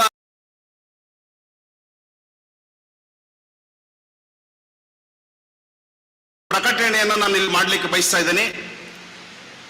CITUವಿನ ಅಖಿಲ ಭಾರತ ಸಮ್ಮೇಳನ 17ನೇ ಅಖಿಲ ಭಾರತ ಸಮ್ಮೇಳನದ ಸ್ವಾಗತ ಸಮಿತಿ ಭಾಗವಾಗಿರ್ತಕ್ಕಂಥ ಸಾಂಸ್ಕೃತಿಕ ಉಪಸಮಿತಿ ಒಂದು ಸ್ಪರ್ಧೆ, ಆ ಸ್ಪರ್ಧೆ 7 ನಿಮಿಷಗಳ ಕಾಲ ಒಂದು ಶಾರ್ಟ್ ವಿಡಿಯೋ ಸ್ಪರ್ಧೆಯನ್ನ ಇವತ್ತಿನಿಂದ ರಿಲೀಸ್ ಮಾಡ್ತಾ ಇದೆ. ಅಂದ್ರೆ ಇಡೀ ದೇಶ ಮಟ್ಟದಲ್ಲಿ, ಅಖಿಲ ಭಾರತ ಮಟ್ಟದಲ್ಲಿ ಯಾರು ಬೇಕಾದ್ರೂ ಕೂಡ ಈ ಒಂದು ಶಾರ್ಟ್ ಫಿಲಂ ಕಾಂಪಿಟೇಷನ್ ಅಲ್ಲಿ ಭಾಗವಹಿಸಬಹುದು ಅನ್ನಂತ ಒಂದು ಆಹ್ವಾನವನ್ನ ನಾವು ಇವತ್ತು ಒಂದು ಲೋಗೋವನ್ನ ಬಿಡುಗಡೆ ಮಾಡೋದ್ರ ಮೂಲಕ, ಪೋಸ್ಟರ್ಸ್ ಅನ್ನ ಬಿಡುಗಡೆ ಮಾಡೋದ್ರ ಮೂಲಕ ನಾವು ಚಾಲನೆಯನ್ನು ಕೊಡ್ತಾ ಇದ್ದೀವಿ. ಈ ಕಾಂಪಿಟೇಷನ್ ನಲ್ಲಿ ಪಾರ್ಟಿಸಿಪೇಟ್ ಮಾಡೋದಕ್ಕೆ ಕೊನೆಯ ದಿನಾಂಕ ಡಿಸೆಂಬರ್ 30ನೇ ತಾರೀಕು ಇರ್ತದೆ. ಆದ್ರೂ ಒಳಗಡೆ ಇದರಲ್ಲಿ ಪಾರ್ಟಿಸಿಪೇಷನ್ ಮಾಡಬಹುದು. ಇದು CITUವಿನ ಧ್ಯೇಯ ಉದ್ದೇಶಗಳು ಮತ್ತು ಕಾರ್ಮಿಕ ವರ್ಗದ ಈ ಚಾಲೆಂಜಸ್ ಏನಿದೆ, ದೇಶದ ಸಾರ್ವಭೌಮತ್ವ ಪ್ರಶ್ನೆ ಇರ್ಬೋದು, ಕಾರ್ಮಿಕ ವರ್ಗದ ಮೇಲೆ ನಡೀತಕ್ಕಂಥ ದಾಳಿಗಳಿರ್ಬೋದು, ದಾಳಿಗಳಿರ್ಬೋದು ಮತ್ತು ನಮ್ಮ ದೇಶದ ಕೋಡಿಫಿಕೇಶನ್ ಆಫ್ ಲೇಬರ್ ಲಾ, ಕಾನೂನು ತಿದ್ದುಪಡಿಗಳ ಕುರಿತಂತೆ ಇರ್ಬೋದು, ನಮ್ಮ ದೇಶದ ಆರ್ಥಿಕ ಸಮಸ್ಯೆ ಸಂಬಂಧಪಟ್ಟಂತೆ 7 ನಿಮಿಷಗಳನ್ನ ಕಾಂಪಿಟೇಷನ್ ನಲ್ಲಿ ಪಾರ್ಟಿಸಿಪೇಟ್ ಮಾಡಬಹುದು. ಅದರಲ್ಲಿ ಪಾರ್ಟಿಸಿಪೇಷನ್ ಮಾಡಬೇಕು ಅಂತ ಹೇಳಿದ್ರೆ ನಿಬಂಧನೆಗಳೇನಿದಾವೆ, ಅದಕ್ಕೆ ಯಾರೆಲ್ಲ ಪಾರ್ಟಿಸಿಪೇಟ್ ಮಾಡಬಹುದು, ಅದು ಎಷ್ಟು ರೆಸಲ್ಯೂಷನ್ ಇರಬಹುದು ಅನ್ನಂತ ಎಲ್ಲ ವಿವರಗಳನ್ನು ಕೂಡ ನಾವು ಮಾಧ್ಯಮಗಳಿಗೆ ಬಿಡುಗಡೆ ಮಾಡ್ತೀವಿ. ಈಗ ಅದರ ಕಾಂಪಿಟೇಷನ್ ಸಂಬಂಧಪಟ್ಟಂತ ಏನು ಪೋಸ್ಟರ್ಸ್ ಇದೆ, ನಮ್ಮ ಅಖಿಲ ಭಾರತ ಪ್ರಧಾನ ಕಾರ್ಯದರ್ಶಿ ತಪಸ್ಸವರು ಅದನ್ನೇ ಮಾಡ್ತಾರೆ, ವೇದಿಕೆ ಮೇಲೆ ಇರ್ತಕ್ಕಂಥವ್ರು ಬಿಡುಗಡೆ ಮಾಡ್ತಾರೆ. ಇದರ ಒಂದು ವಿಷಯ ಇನ್ನೊಂದು ಏನಂತಂದ್ರೆ, ಈ ವಿಡಿಯೋದ ಪ್ರಥಮ ಸ್ಥಾನವನ್ನ ಪಡೆದಂತ ಪ್ರಥಮ ಸ್ಥಾನಕ್ಕೆ 50,000 ರೂಪಾಯಿ ಬಹುಮಾನವನ್ನ ಸಾಂಸ್ಥಿಕ ಉಪಸಮಿತಿ ಅದನ್ನು ನಿಗದಿಸಿದೆ. ಮತ್ತು 2ನೇ ಪ್ರೈಸ್ ಅನ್ನ 30,000 ರೂಪಾಯಿ ಅಂತೇಳಿ ನಿಗದಿ ಮಾಡಿದೆ. ಮತ್ತು 3ನೇ ಪ್ರೈಸ್ ಮತ್ತು ಸಮಾಧಾನಕರ ಪ್ರೈಸ್ ಗಳನ್ನ 10,000 ಅಂತೇಳಿ ನಿಗದಿ ಮಾಡಿದೆ. ಸೊ ಇದು ಅತ್ಯಂತ ಆಕರ್ಷಕವಾಗಿ ಇದು ಬರಬೇಕು ಅನ್ನೋ ದೃಷ್ಟಿಯಿಂದ ಒಂದು. ಮತ್ತೆ ಇದರಲ್ಲಿ ಯಾರೆಲ್ಲ ಫಸ್ಟ್ ಸೆಕೆಂಡ್ ಅಂತೇಳಿ ವಿನ್ ಆಗ್ತಾರೆ, ಇದು ಅಖಿಲ ಭಾರತ ಸಮ್ಮೇಳನದ ಆ ಸಮ್ಮೇಳನದಲ್ಲಿ ಪ್ರಧಾನಕ್ಕೆ ಆಯ್ಕೆ ಆಗ್ತಾರೆ ಅನ್ನೋಂಥದ್ದನ್ನು ಕೂಡ ನಾವು ಇಲ್ಲಿ ಘೋಷಣೆ ಮಾಡ್ಲಿಕ್ಕೆ ಪ್ರಯತ್ನ ಮಾಡ್ತೇವೆ. ಹಾಗಾಗಿ ನಾನು ಈಗ ನಮ್ಮ ಅಖಿಲ ಭಾರತ ಪ್ರಧಾನ ಕಾರ್ಯದರ್ಶಿ ಅಂತ ತಪನ್ ಸೇನ್ ಅವರು ಇದರ ಪೋಸ್ಟರ್ಸ್ ಅನ್ನ ಮತ್ತು ವೇದಿಕೆ ಮೇಲೆ ಇರ್ತಕ್ಕಂಥ ಸಂಗಾತಿಗಳು ಬಿಡುಗಡೆ ಮಾಡಬೇಕು ಅಂತ ಹೇಳಿ ನಾನು ವಿನಂತಿಯನ್ನ ಮಾಡ್ತಾ ಇದ್ದೇನೆ. Tell me in the language I understand. Okay, you display the photos.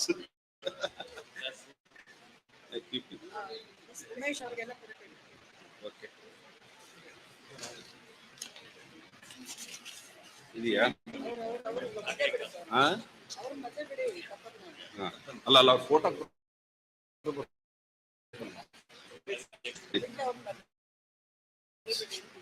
ವಿನಂತಿಸುತ್ತೇನೆ. ಈ ಪತ್ರಕ್ಕೆ ಹಿಂಗ್ ಹಿಡ್ಕೊಳ್ಳಿ.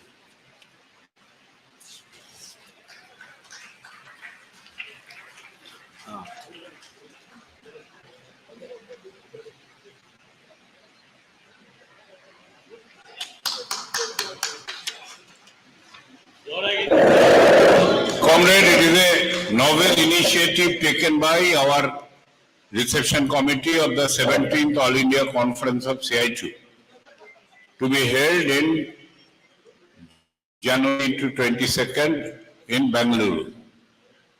I congratulate our reception committee for taking that novel initiative, and I hope this initiative will also give an of the creative initiative of our circle of the working class movement to prepare a scheme which definitely will be helpful in spreading the ideas and understanding of the united working class movement for which CI2 stands for. Thank you, comrade. Good initiative. Congratulations. Okay, ಈಗ ಇಡೀ ಇವತ್ತು ಏನ್ initiative ಅನ್ನ ಸ್ವಾಗತ ಸಮಿತಿ ಪರವಾಗಿ ತಗೊಂಡಿದ್ದಾರೆ, ಅದಕ್ಕೆ ಅಭಿನಂದನೆಗಳನ್ನು ಅವರು ಸಲ್ಲಿಸಿದ್ದಾರೆ. ಜೊತೆಗೆ ವ್ಯಾಪಕವಾಗಿ ಇದು ಎಲ್ಲ ತಲುಪೋ ರೀತಿಯಲ್ಲಿ ನಮ್ಮ ಸರ್ಕಲ್ ಮತ್ತು ಬೇರೆ ಸರ್ಕಲ್ ಕೂಡ ವ್ಯಾಪಕವಾಗಿ ತಲುಪಿ ಇದಕ್ಕೆ ಹೆಚ್ಚಿನ ರೀತಿಯ ಸ್ಪರ್ಧೆಯಲ್ಲಿ ಪಾರ್ಟಿಸಿಪೇಟ್ ಆಗೋ ರೀತಿಯಲ್ಲಿ ಪ್ರಯತ್ನವನ್ನು ಮಾಡಬೇಕು ಅಂತೇಳಿ ಅವರೊಂದು ರಿಕ್ವೆಸ್ಟ್ ಅನ್ನ ಮಾಡಿದ್ದಾರೆ. ಸಂಗಾತಿಗಳೇ, ಜೊತೆಗೆ ಈ ಕಲ್ಚರ್ ವಾಗಿ ಸುಮಾರು ರಾಜ್ಯಾದ್ಯಂತ ಜಾಥಾಗಳು ನಡೀತಾ ಇದ್ದಾವೆ ಮತ್ತು ಮಕ್ಕಳ ಬೇರೆ ಬೇರೆ ರೀತಿಯ ಸ್ಪರ್ಧೆಗಳನ್ನು ಕೂಡ ಮುಂದೆ ಆಯೋಜನೆ ಮಾಡಲಿಕ್ಕೆ ಇದನ್ನ ಮಾಡ್ತಾ ಇದ್ದಾರೆ. ಅದರ ಎಲ್ಲ ವಿವರಗಳನ್ನು ಕೂಡ ನಾವು ನಿಮಗೆ ಸರ್ಕ್ಯುಲೇಟ್ ಮಾಡ್ತೀವಿ. ಕನ್ನಡದಲ್ಲೂ ಕೂಡ ಮುಂದೆ ಸರ್ಕ್ಯುಲೇಟ್ ಇಲ್ಲಿಯ ಕಮಿಟಿಯ ಪರವಾಗಿ ಮಾಡ್ತೀವಿ. ಈ ಎಲ್ಲ ಕಾರ್ಯಕ್ರಮಗಳನ್ನು ಯಶಸ್ವಿ ಮಾಡೋದಕ್ಕೆ, ಜಾಥಾಗಳನ್ನು ಯಶಸ್ವಿ ಮಾಡೋದಕ್ಕೆ ತಾವೆಲ್ಲರೂ ಕೂಡ ಹೆಚ್ಚಿನ ಮುತುವರ್ಜಿ ಮತ್ತು ಶ್ರಮವನ್ನು ಹಾಕಬೇಕು ಅಂತೇಳಿ ವಿನಂತಿ ಮಾಡ್ಕೊಳ್ತಿದ್ದೀನಿ. ಧನ್ಯವಾದಗಳು. ಕಮ್ರೇಡ್ಸ್, ಈ ಶಾರ್ಟ್ ಫಿಲ್ಮ್ 7 ನಿಮಿಷದ ಸಿನಿಮಾ ಅನ್ನುವಂತ ಐಡಿಯಾ ಬಂದಿದ್ದೇನೆ. ನಮ್ಮ ಕಾರ್ಯಕರ ಮಕ್ಕಳಲ್ಲಿ ಸುಮಾರು ಜನಕ್ಕೆ ಆ ರೀತಿಯಾದಂತ ಆಸಕ್ತಿ ಇರೋದನ್ನ ನಾವು ಗಮನಿಸಿದೀವಿ. ನಮಗೆ ಅಖಿಲ ಭಾರತ ಮಟ್ಟದ ಕಾಂಪಿಟೇಷನ್ ಇದು. ಎಂಟ್ರಿ ಫೀ 1,000 ರೂಪಾಯಿ ಇರ್ತದೆ. 7 ನಿಮಿಷದ ಒಳಗೆ ಸಮರ್ಪಕವಾಗಿ ವಿಚಾರಗಳನ್ನು ಹೇಳುವಂತಹ ಕಿರು ಚಿತ್ರಗಳಲ್ಲಿ ಟಿಕ್ ಟಾಕ್ ಎಲ್ಲ ಮಾಡ್ತಾರಲ್ಲ, ಆ ರೀತಿಯಲ್ಲಿ ಮಾಡಬೇಕು. ಇದನ್ನ ಚಿತ್ರಗಳನ್ನು ನೋಡಿ ಯಾವ್ದು ಚಿತ್ರ ಶ್ರೇಷ್ಠವಾಗಿ ಆಯ್ಕೆ ಆಗುತ್ತೋ ಅದನ್ನ ಅಖಿಲ ಭಾರತ ಸಮ್ಮೇಳನದಲ್ಲಿ ಎಲ್ಲಾ ಡೆಲಿಗೇಟ್ಸ್ ಮುಂದೆ ಪ್ರದರ್ಶನ ಮಾಡೋದು ಮತ್ತು ಆ ರೀತಿಯಲ್ಲಿ ಬರುವಂತಹ ವಿಡಿಯೋಗಳೇನಿದೆ ಅದನ್ನ ನಿರಂತರವಾಗಿ ನಮ್ಮ ಪ್ರಚಾರಕ್ಕೆ ಬಸಲಿಕ್ಕೆ ಉಪಯೋಗಿಸಬಹುದು ಅನ್ನುವಂತಹ ಉದ್ದೇಶದೊಂದಿಗೆ ಇದನ್ನ ಮಾಡಿರೋದು. ಹಾಗಾಗಿ ಇಲ್ಲಿ ಡೆಲಿಗೇಟ್ಸ್ ಮಾತ್ರ ಅಲ್ಲ, ನಮ್ಮ ಸದಸ್ಯರ ಮಕ್ಕಳಿಗೆ ಯಾರಿಗೆಲ್ಲ ಈ ರೀತಿಯಲ್ಲಿ ಆಸಕ್ತಿ ಇದೆಯೋ ಅವರನ್ನ ತೊಡಗಿಸ್ಲಿಕ್ಕೆ ಪ್ರಯತ್ನ ಮಾಡಬೇಕು. ಅದು ನಿಮ್ಮ ಗಮನಕ್ಕಿರಲಿ. ಇದು ಆಲ್ ಇಂಡಿಯಾ ಲೆವೆಲ್, ಯಾವ ಭಾಷೆಯಲ್ಲಿ ಬೇಕಾದ್ರೂ ಇರ್ಬೋದು. ಕಂಡೀಷನ್ ಏನಿದೆ ಅಂದ್ರೆ ಕೆಳಗಡೆ ಟ್ರಾನ್ಸ್ಲೇಷನ್ ಸಬ್ ಟೈಟಲ್ ಇರಬೇಕು. ಡಿಸೆಂಬರ್ 30 ಒಳಗೆ ಆ ವಿಡಿಯೋಗಳು ನಮಗೆ ತಲುಪಬೇಕು. ಇಷ್ಟು ನಿಮ್ಮ ಗಮನಕ್ಕೆ.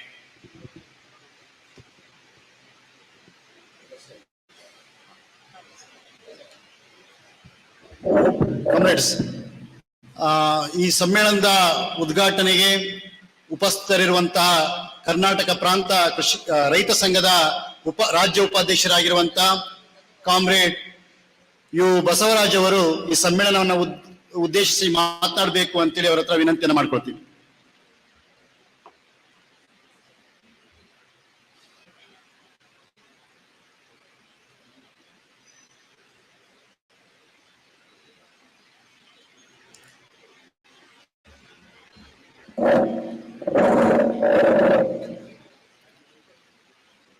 CITU 15ನೇ ರಾಜ್ಯ ಸಮ್ಮೇಳನದ ಎಲ್ಲ ಪ್ರತಿನಿಧಿ ಸಂಗಾತಿಗಳೇ,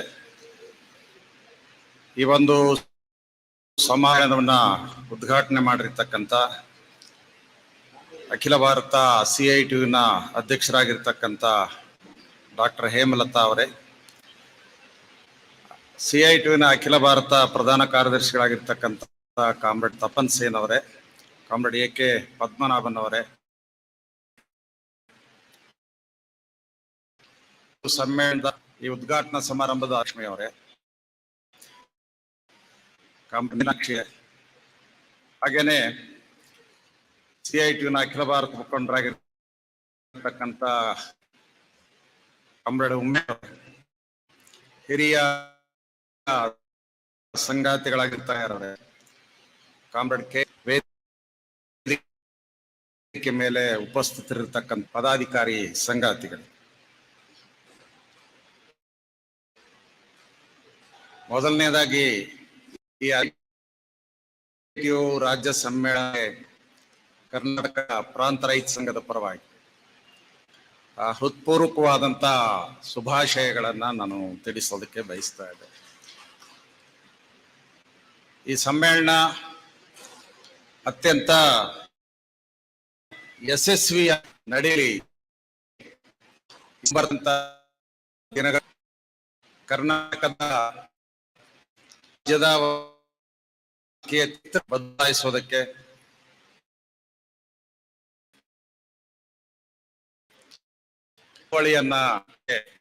ಘನವಾದ ತೀರ್ಮಾನವನ್ನ ತೆಗೆದುಕೊಳ್ಳಿ ಅಂತೇಳಿ ಮತ್ತು ಕರ್ನಾಟಕ ರೈತದ ನಿಮ್ಗೆ ಶುಭಾಶಯಗಳನ್ನು. ಸಂಗಾತಿಗಳೇ, ಹೇಗೆ CITU ದೇಶ ಮಟ್ಟದಲ್ಲಿ ಮತ್ತು ರಾಜ್ಯ ಮಟ್ಟದಲ್ಲಿ ಒಂದು ಸಮರಶೀಲ ಕಾರ್ಮಿಕ ಸಂಘಟನೆ ಅಂತೇಳಿ ಗುರುತು ಮಾಡಿಕೊಂಡಿದೆವು, ಅದೇ ರೀತಿಯಲ್ಲಿ ಕರ್ನಾಟಕ ಪ್ರಾಂತ ರೈತ ಸಂಘ ಕೂಡ ಕರ್ನಾಟಕದಲ್ಲಿ ಅಖಿಲ ಭಾರತ ಕಿಸಾನ್ ಸಭಾ ದೇಶ ಮಟ್ಟದಲ್ಲಿ ಕೂಡ ರೈತರು ಕೃಷಿ ಕೂಲಿಕಾರ ನಡುವೆ ಒಂದು ಸಮರಶೀಲ ಕಾರ್ಯಾಚರಣೆಯನ್ನ ನಡೆಸ್ತಾ ಇದೆ ಅಂತಕ್ಕಂಥ ಅಂಶವನ್ನ ನಿಮ್ ಗಮನಕ್ಕೆ ತರೋದಕ್ಕೆ ಬಯಸ್ತಾ ಇದೆ. ಕರ್ನಾಟಕ ಪ್ರಾಂತ ರೈತ ಸಂಘ ಒಂದು ಅದ್ಭುತವಾದಂತ ಬದಲಾವಣೆಯನ್ನ ಕರ್ನಾಟಕದಲ್ಲಿ ತರೋದಕ್ಕೆ ನಿರಂತರವಾಗಿ ಕೆಲಸವನ್ನ ಮಾಡ್ತಾ ಇದೆ. ಬಹುಶಃ ನಿಮ್ಗೆಲ್ಲ ನಾನು ಒಂದೆರಡು ಪ್ರಮುಖ ಅಂಶಗಳನ್ನು ಮಾತ್ರ ನಿಮ್ ಗಮನಕ್ಕೆ ತರೋದಕ್ಕೆ ಬಯಸ್ತಾ ಇದೆ. ಕರ್ನಾಟಕದಲ್ಲಿ ವಿದ್ಯುತ್ ರಂಗವನ್ನ ಖಾಸಗೀಕರಣ ಮಾಡಬೇಕು ಅಂತೇಳಿ ಈ ಹಿಂದಿನ ಸರ್ಕಾರಗಳು ಪ್ರಯತ್ನ ಏನ್ ಮಾಡಿತ್ತು, ಅಂತ ಪ್ರಯತ್ನ ಒಂದು ನಿರರ್ಥಕ ಆಗುವಂತ ಒಂದು ರೀತಿಯಲ್ಲಿ ಒಂದು ಸಮರಶೀಲ ಹೋರಾಟವನ್ನ ಕರ್ನಾಟಕ ರಾಜ್ಯದಲ್ಲಿ ನಾವು ಕಟ್ಟಿದೀವಿ. ಪಂಪ್ ಸೆಟ್ಗಳಿಗೆ ಬಿಡೋದಿಲ್ಲ ಅನ್ನುವಂತ ಒಂದು ದೊಡ್ಡ ಚಳುವಳಿಯನ್ನ ಕಟ್ಟೋದ್ರ ಮೂಲಕ ಹಾಕಿರ್ತಕ್ಕಂಥ ಮೀಟರ್ಗಳನ್ನೆಲ್ಲ ಕಿತ್ತು ಸಂಬಂಧಪಟ್ಟಂತ ಡಿಪಾರ್ಟ್ಮೆಂಟ್ ಮುಂದೆ ಎಸೆಯೋದ್ರ ಮೂಲಕ ಸರ್ಕಾರವನ್ನ ಚಾಲೆಂಜ್ ಮಾಡಿ ಇವತ್ತು ಇಲ್ಲಿಯವರೆಗೆ ವಿದ್ಯುತ್ ರಂಗದ ಖಾಸಗೀಕರಣ ಆಗುವಂತ ಒಂದು ಪರಿಸ್ಥಿತಿಯನ್ನ ತಡೆಯೋದಕ್ಕೆ ಇವತ್ತು ಕರ್ನಾಟಕ ಪ್ರಾಂತ ರೈತ ಸಂಘ ಒಂದು ಅದ್ಭುತವಾದಂತ ಕೊಡುಗೆಯನ್ನು ಕೊಟ್ಟಿದೆ ಅಂತಕ್ಕಂಥ ಅಂಶವನ್ನ ನಿಮ್ ಗಮನಕ್ಕೆ ತರ್ತಾ ಇದೆ. ಅದು ಮಾತ್ರ ಅಲ್ಲ, ಕರ್ನಾಟಕದಲ್ಲಿ ಕಾರ್ಮಿಕರಿಗೆ, ರೈತರಿಗೆ, ಕೂಲಿಕಾರರಿಗೆ ನಿವೇಶನ ಕೊಡೋದಕ್ಕೆ ನಮ್ಮ ಹತ್ರ ಸ್ಥಳಾವಕಾಶ ಇಲ್ಲ. ರೈತರಿಗೆ, ದಲಿತರಿಗೆ ಭೂಮಿ ಕೊಡೋದಕ್ಕೆ ನಮ್ಮ ಹತ್ರ ಭೂಮಿ ಇಲ್ಲ ಅಂತೇಳಿ ಹೊರಗಡೆ ಪ್ರಚಾರ ಮಾಡ್ತಾ ಇರುವಂತ ಸರ್ಕಾರ ತನ್ನ ತಾಬಾದೊಳಗಡೆ ಸುಮಾರು 50 ಲಕ್ಷ ಎಕರೆಗಿಂತ ಹೆಚ್ಚಿನ ಜಮೀನನ್ನ ಇವತ್ತು ತನ್ನ ವಶದಲ್ಲಿ ಉಟ್ಕೊಂಡಿದೆ ಅಂತಕ್ಕಂಥ ಅಂಶವನ್ನ ನಾವು ಗಮನಿಸ್ಬೇಕು. ಆ 50 ಲಕ್ಷ ಎಕರೆ ಜಮೀನನ್ನು ಕೂಡ ಇವತ್ತು ತನ್ನ ವಶದಲ್ಲಿ ಇಟ್ಕೊಂಡು ಕಾರ್ಪೊರೇಟ್ ಕಂಪನಿಗಳಿಗೆ ಮುಫತ್ತಾಗಿ ಕೊಡ್ಬೇಕು ಅಂತೇಳಿ ಅದು ಕೆಲಸ ಮಾಡ್ತಾ ಇರುವಂತ ಸಂದರ್ಭದಲ್ಲಿ ಯಾರು ಜಮೀನುಗಳನ್ನ ತಮ್ಮ ಶ್ರಮ ಹಾಕಿ ಅಭಿವೃದ್ಧಿ ಪಡಿಸಿದ್ದಾರೆ, ಈ ರಾಜ್ಯದ ಆಹಾರ ಧಾನ್ಯದ ಅಭಾವನ ನೀಗಿಸೋದಕ್ಕೆ ಇಡೀ ಕುಟುಂಬಗಳ ಅಹರ್ನಿಸಿ ಇವತ್ತು ದುಡಿತಾ ಇದ್ದಾರೆ. ಅದು ಬಗರುಕುಂ ಸಾಗುವಳಿ ಇರಬಹುದು, ಅದು ಅರಣ್ಯ ಭೂಮಿ ಆಗಿರ್ಬೋದು, ಅಂತ ಎಲ್ಲ ಜಮೀನುಗಳನ್ನ ಇವತ್ತು ಕಬಳಿಸೋದಕ್ಕೆ ನಾವು ಬಿಡೋದಿಲ್ಲ, ಕಾರ್ಪೊರೇಟ್ ಕಂಪನಿಗಳಿಗೆ ಕೊಡೋದಕ್ಕೆ ಬಿಡೋದಿಲ್ಲ.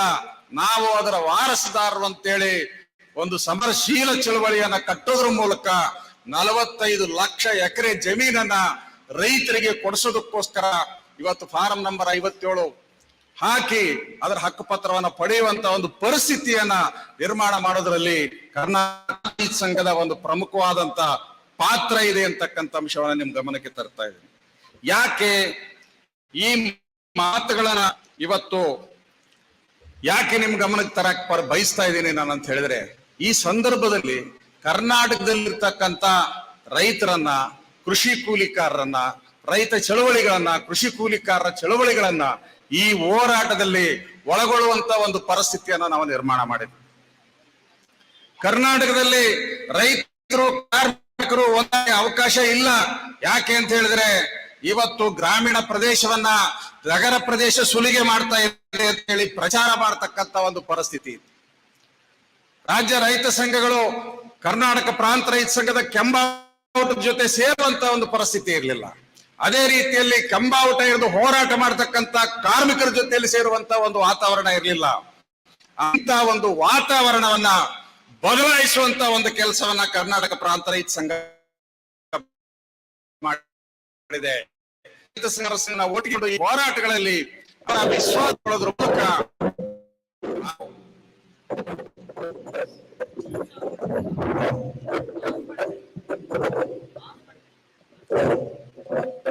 ಇವತ್ತು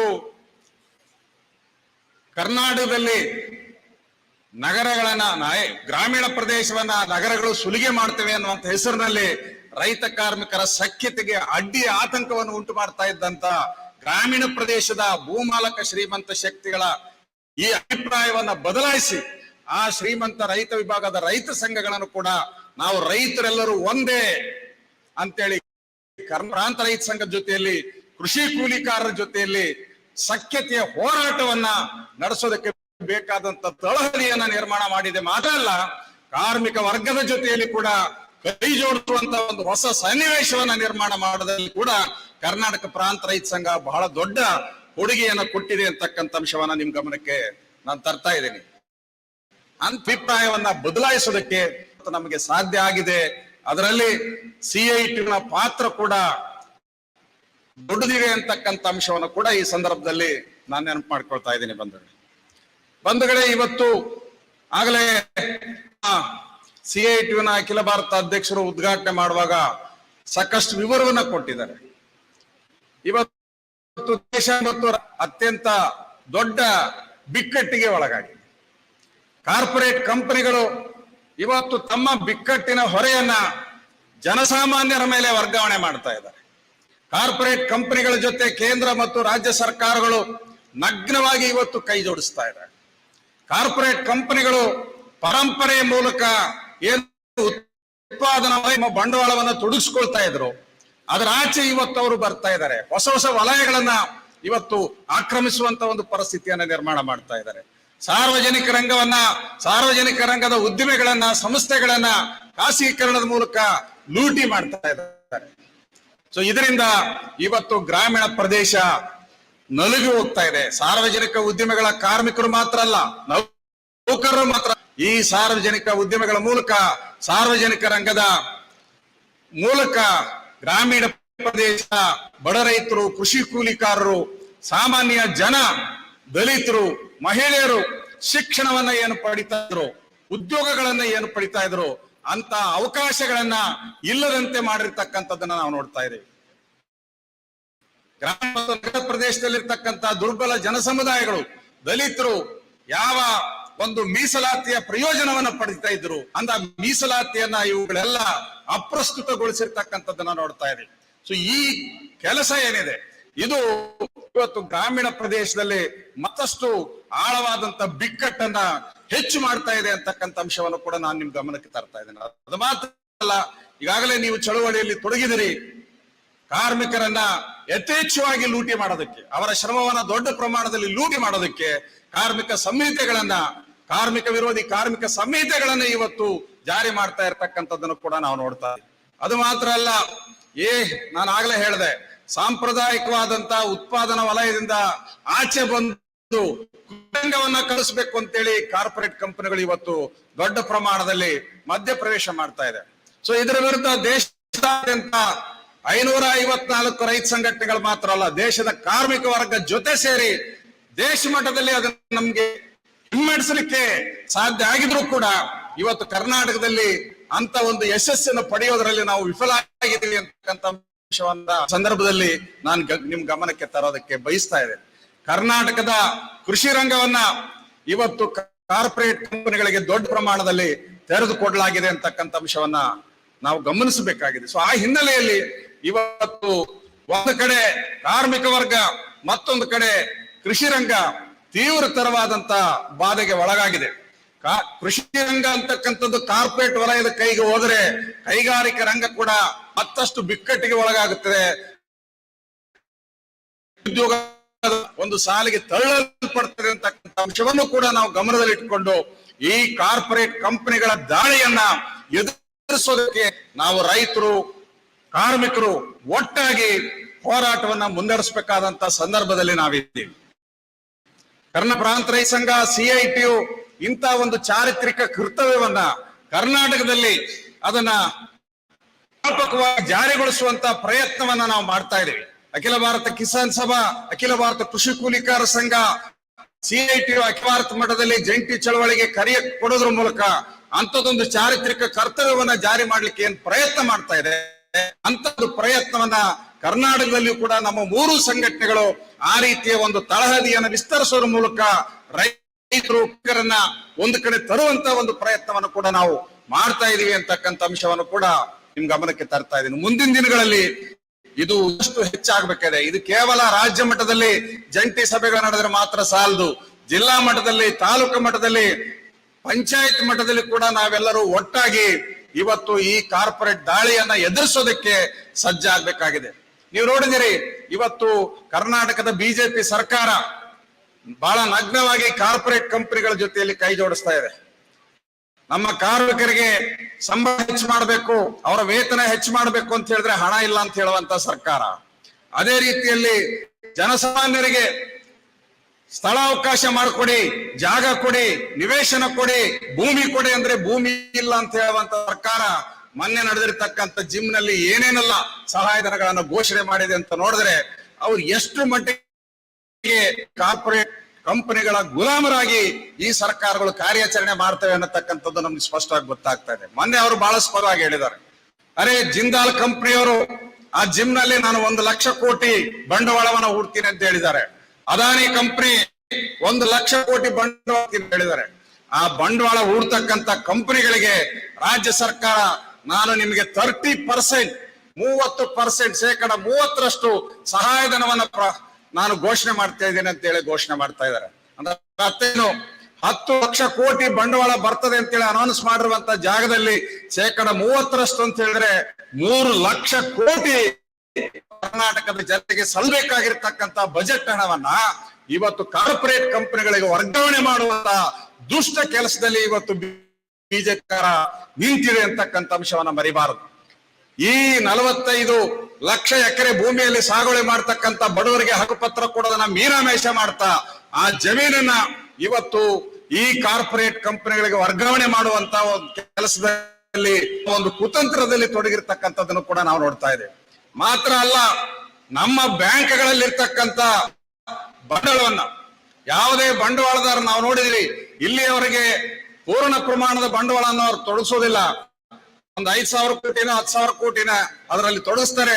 30% ಸರ್ಕಾರದ ಸಹಾಯಧನವನ್ನು ತಗೊಳ್ತಾರೆ. ಉಳಿದಂತ 65% ಬ್ಯಾಂಕ್ ಸಾಲ ಎತ್ತಾರೆ. ಒಂದು ಫೈಲ್ ಮಾಡಿ ನಮ್ಮ ಪ್ರಧಾನಮಂತ್ರಿಗಳು ಆ ಸಾಲ ಮನ್ನಾನು ಮಾಡ್ತಾರೆ. ಈ ರೀತಿ ಭೂಮಿಯನ್ನು ಕೂಡ ಬಲವಂತವಾಗಿ ಸ್ವಾಧೀನ ಮಾಡ್ತಾರೆ. ಸ್ವಾಧೀನ ಮಾಡಿರ್ತಕ್ಕಂಥ ಭೂಮಿ ಕಳ್ಕೊಂಡಂತ ರೈತರಿಗೆ ಉದ್ಯೋಗ ಕೊಡಬೇಕು ಅನ್ನುವಂತ ಇದ್ದಂತ ಕಾಯ್ದೆಯನ್ನು ಕೂಡ ಈಗ ಬದಲಾಯಿಸಿರ್ತಕ್ಕಂಥದ್ದು ನಾವು ನೋಡ್ತಾ ಇದ್ದೀವಿ. ಭೂಮಿ ಕಳ್ಕೊಂಡವರಿಗೆ ಉದ್ಯೋಗನೂ ಸಿಗಲ್ಲ, ಸರಿಯಾದಂತ ಪರಿಹಾರನೂ ಸಿಗಲ್ಲ. ರಾಜ್ಯ ಸರ್ಕಾರದ ಏನು ಹಣಕಾಸು ಸಂಪನ್ಮೂಲ ಇದೆ ಅದೆಲ್ಲವನ್ನು ಕೂಡ ಇವತ್ತು ಲೂಟಿಗೆ ತೆರೆಯುವಂತ ರೀತಿಯಲ್ಲಿ ಈ ಜಿಮ್ ನಡೆದಿದೆ ಅಂತಕ್ಕಂಥ ಅಂಶವನ್ನು ನಾವು ಗಮನಿಸ್ತೀವಿ. ಈ ಮಾತನ್ನ ಯಾಕೆ ಈ ಸಮ್ಮೇಳನದಲ್ಲಿ ನಾನು ಗಮನಕ್ಕೆ ತರೋದಕ್ಕೆ ಬಯಸ್ತಾ ಇದ್ದೀನಿ ಅಂತ ಹೇಳಿದ್ರೆ, ಇಂಥದೊಂದು ನಗ್ನವಾದಂತ ದಾಳಿ ಕರ್ನಾಟಕವನ್ನ ಮುಕ್ತಾ ಇದೆ. ಕರ್ನಾಟಕವನ್ನ ದೊಡ್ಡ ಪ್ರಮಾಣದಲ್ಲಿ ಕಾರ್ಪೊರೇಟ್ ಲೂಟಿಗೆ ತೆರೆಯುವಂತ ಒಂದು ಕೆಲಸವನ್ನ ಮಾಡ್ತಾ ಇದೆ. ಈ ಸಂದರ್ಭದಲ್ಲಿ ನಮ್ಮ ಮುಂದೆ 2 ಕರ್ತವ್ಯಗಳಿವೆ. ಇನ್ನ 6 ತಿಂಗಳಲ್ಲಿ ಚುನಾವಣೆ ಬರ್ಲಿಕ್ಕಿದೆ. ಈ ರೀತಿಯ ಕಾರ್ಪೊರೇಟ್ ಕಂಪನಿ ಗುಲಾಮರಾಗಿರ್ತಕ್ಕಂಥ ಜನತೆಯನ್ನ ಒಡೆದಾಡಲಿಕ್ಕೆ ಪ್ರಯತ್ನ ಮಾಡ್ತಾ ಇರುವಂತ, ಕೋಮುವಾದದ ಆಧಾರದಲ್ಲಿ ಜಾತಿವಾದಕ್ಕೆ ಕುಮ್ಮಕ್ಕು ಕೊಡ್ತಾ ಜನತೆಯನ್ನ ಒಡೆದಾಡೋದ್ರ ಮೂಲಕ ಕಾರ್ಪೊರೇಟ್ ಲೂಟಿಗೆ ನೆರವು ಕೊಡ್ತಾ ಇದ್ದೀನಿ ಅಂತೇಳಿ ಕಾರ್ಪೊರೇಟ್ ಕಂಪನಿಗಳ ಜೊತೆ ಸೇರಿರ್ತಕ್ಕಂಥ ಶಕ್ತಿಗಳನ್ನ ಇವತ್ತು ನಾವು ಪ್ರಬಲವಾಗಿ ಹೋರಾಡಿ ಅವುಗಳ ಕುತಂತ್ರವನ್ನ ಸೋಲಿಸುವಂತ ಸಂದರ್ಭದಲ್ಲಿ ಆ ಕಾರಣದಿಂದ ಮುಂಬರ್ತಕ್ಕಂಥ ಚುನಾವಣೆಯಲ್ಲಿ ಬಿಜೆಪಿಗೆ ಸರಿಯಾದಂತ ಪಾಠವನ್ನು ಕೂಡ ನಾವು ಕಲಿಸಬೇಕಾಗಿದೆ. ಅದೇ ಸಂದರ್ಭದಲ್ಲಿ ರೈತ ಕಾರ್ಮಿಕರ ಸಖ್ಯತೆಯ ಚಳುವಳಿಗಳನ್ನ ವಿಸ್ತಾರ ಮಾಡೋದ್ರ ಮೂಲಕ ಈ ರೀತಿಯ ಏನು ಕಾರ್ಪೊರೇಟ್ ತಡೆಯುವಂತ ಒಂದು ಹೋರಾಟವನ್ನ ಮತ್ತಷ್ಟು ವಿಶಾಲಗೊಳಿಸುವಂತ ಒಂದು ಕೆಲಸದಲ್ಲಿ ನಾವು ಜಂಟಿಯಾಗಿ ಇವತ್ತು ತೊಡಗಬೇಕಾಗಿದೆ. ಅಂತದೊಂದು ಪ್ರಯತ್ನವನ್ನ ಕರ್ನಾಟಕದಲ್ಲಿ ಸಂಯುಕ್ತ ಹೋರಾಟ ಕರ್ನಾಟಕದ ಮೂಲಕ, ಅದೇ ರೀತಿಯಲ್ಲಿ ಸೌಹಾರ್ದ ಕರ್ನಾಟಕದ ಮೂಲಕ ನಾವು ಹೆಜ್ಜೆಯನ್ನು ಇಟ್ಟಿದ್ದೀವಿ. ಅವುಗಳನ್ನ ಬಲಪಡಿಸೋಣ. ಈ ಒಂದು ದಾಳಿಗಳನ್ನ, ಎರಡು ರೀತಿಯ ಈ ದಾಳಿಗಳನ್ನ ಹಿಮ್ಮೆಟ್ಟಿಸಕ್ಕೆ ನಾವು ಕೈ ಜೋಡಿಸೋಣ ಅಂತೇಳಿ ರೈತ ಕಾರ್ಮಿಕರ ಐಕ್ಯತೆಯನ್ನ ಬಲಗೊಳಿಸುವಂತ ಕೆಲಸದಲ್ಲಿ ಒಟ್ಟಾಗಿ ಕೆಲಸ ಮಾಡೋಣ ಅಂತೇಳಿ ಮತ್ತೊಮ್ಮೆ ಈ ಸಮ್ಮೇಳನಕ್ಕೆ ಶುಭಾಶಯಗಳನ್ನ ತಿಳಿಸ್ತಾರೆ. ಧನ್ಯವಾದ.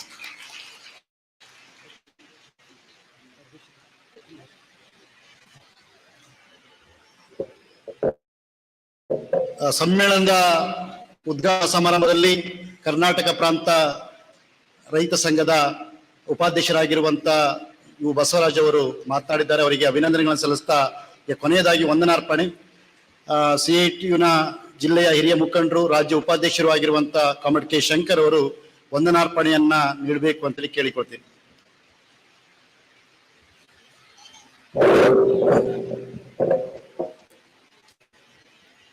ಉದ್ಘಾಟನಾ ಕಾರ್ಯಕ್ರಮದ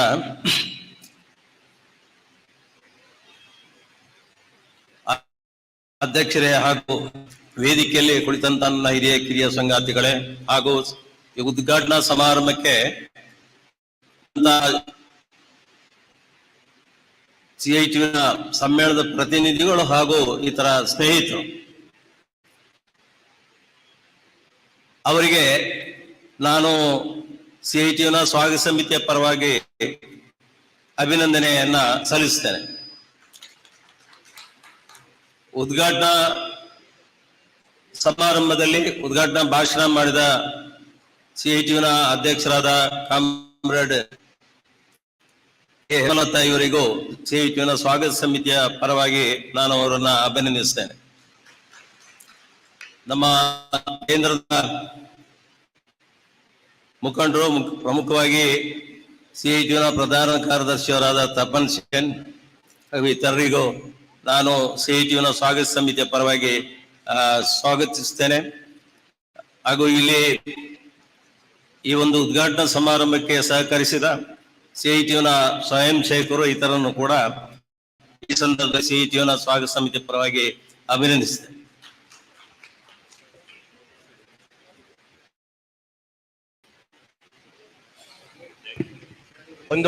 ಈ ಸಂದರ್ಭದಲ್ಲಿ ನಮ್ಮ ದೇಶದ ಹೆಸರಾಂತ ವ್ಯಂಗ್ಯ ಚಿತ್ರಕಾರರಾದ ಸತೀಶ್ ಆಚಾರ್ಯ ಮತ್ತೆ ಪಂಜು ಗಂಗೋಳಿ ಅವರು ತಮ್ಮ ವ್ಯಂಗ್ಯ ಚಿತ್ರಗಳನ್ನ ನಮ್ಗೆ ಕೊಟ್ಟಿದ್ದಾರೆ. ಅದನ್ನ ನಾವು ಅಲ್ಲಿ ಡಿಸ್ಪ್ಲೇ ಮಾಡಿದ್ದೀವಿ. ಅದನ್ನ ಡಿಸ್ಪ್ಲೇ ಮಾಡಲಿಕ್ಕೆ ಸಹಾಯ ಮಾಡಿದಂತಹ ರಾಮಕೃಷ್ಣ ಹೇರಳೆ ಅವರಿಗೂ ಕೂಡ ಈ ಸಂದರ್ಭದಲ್ಲಿ ಧನ್ಯವಾದಗಳನ್ನು ಸಲ್ಲಿಸ್ತೀವಿ. ಹಾಗೂ ನಮಗೆ ಸಲಹೆಗಾರರಾಗಿ ಕೆಲಸ ಮಾಡಿದಂತಹ ವಸಂತ ಬನ್ನಾಡಿ ರಂಗ ನಿರ್ದೇಶಕರು ಹಾಗೂ ಉಪಾಧ್ಯಾಯ ನಿವೃತ್ತ ಪ್ರಾಧ್ಯಾಪಕರು ಅವರಿಗೂ ಕೂಡ ಧನ್ಯವಾದಗಳನ್ನು ಸಲ್ಲಿಸ್ತಾ ಇದ್ದೀವಿ.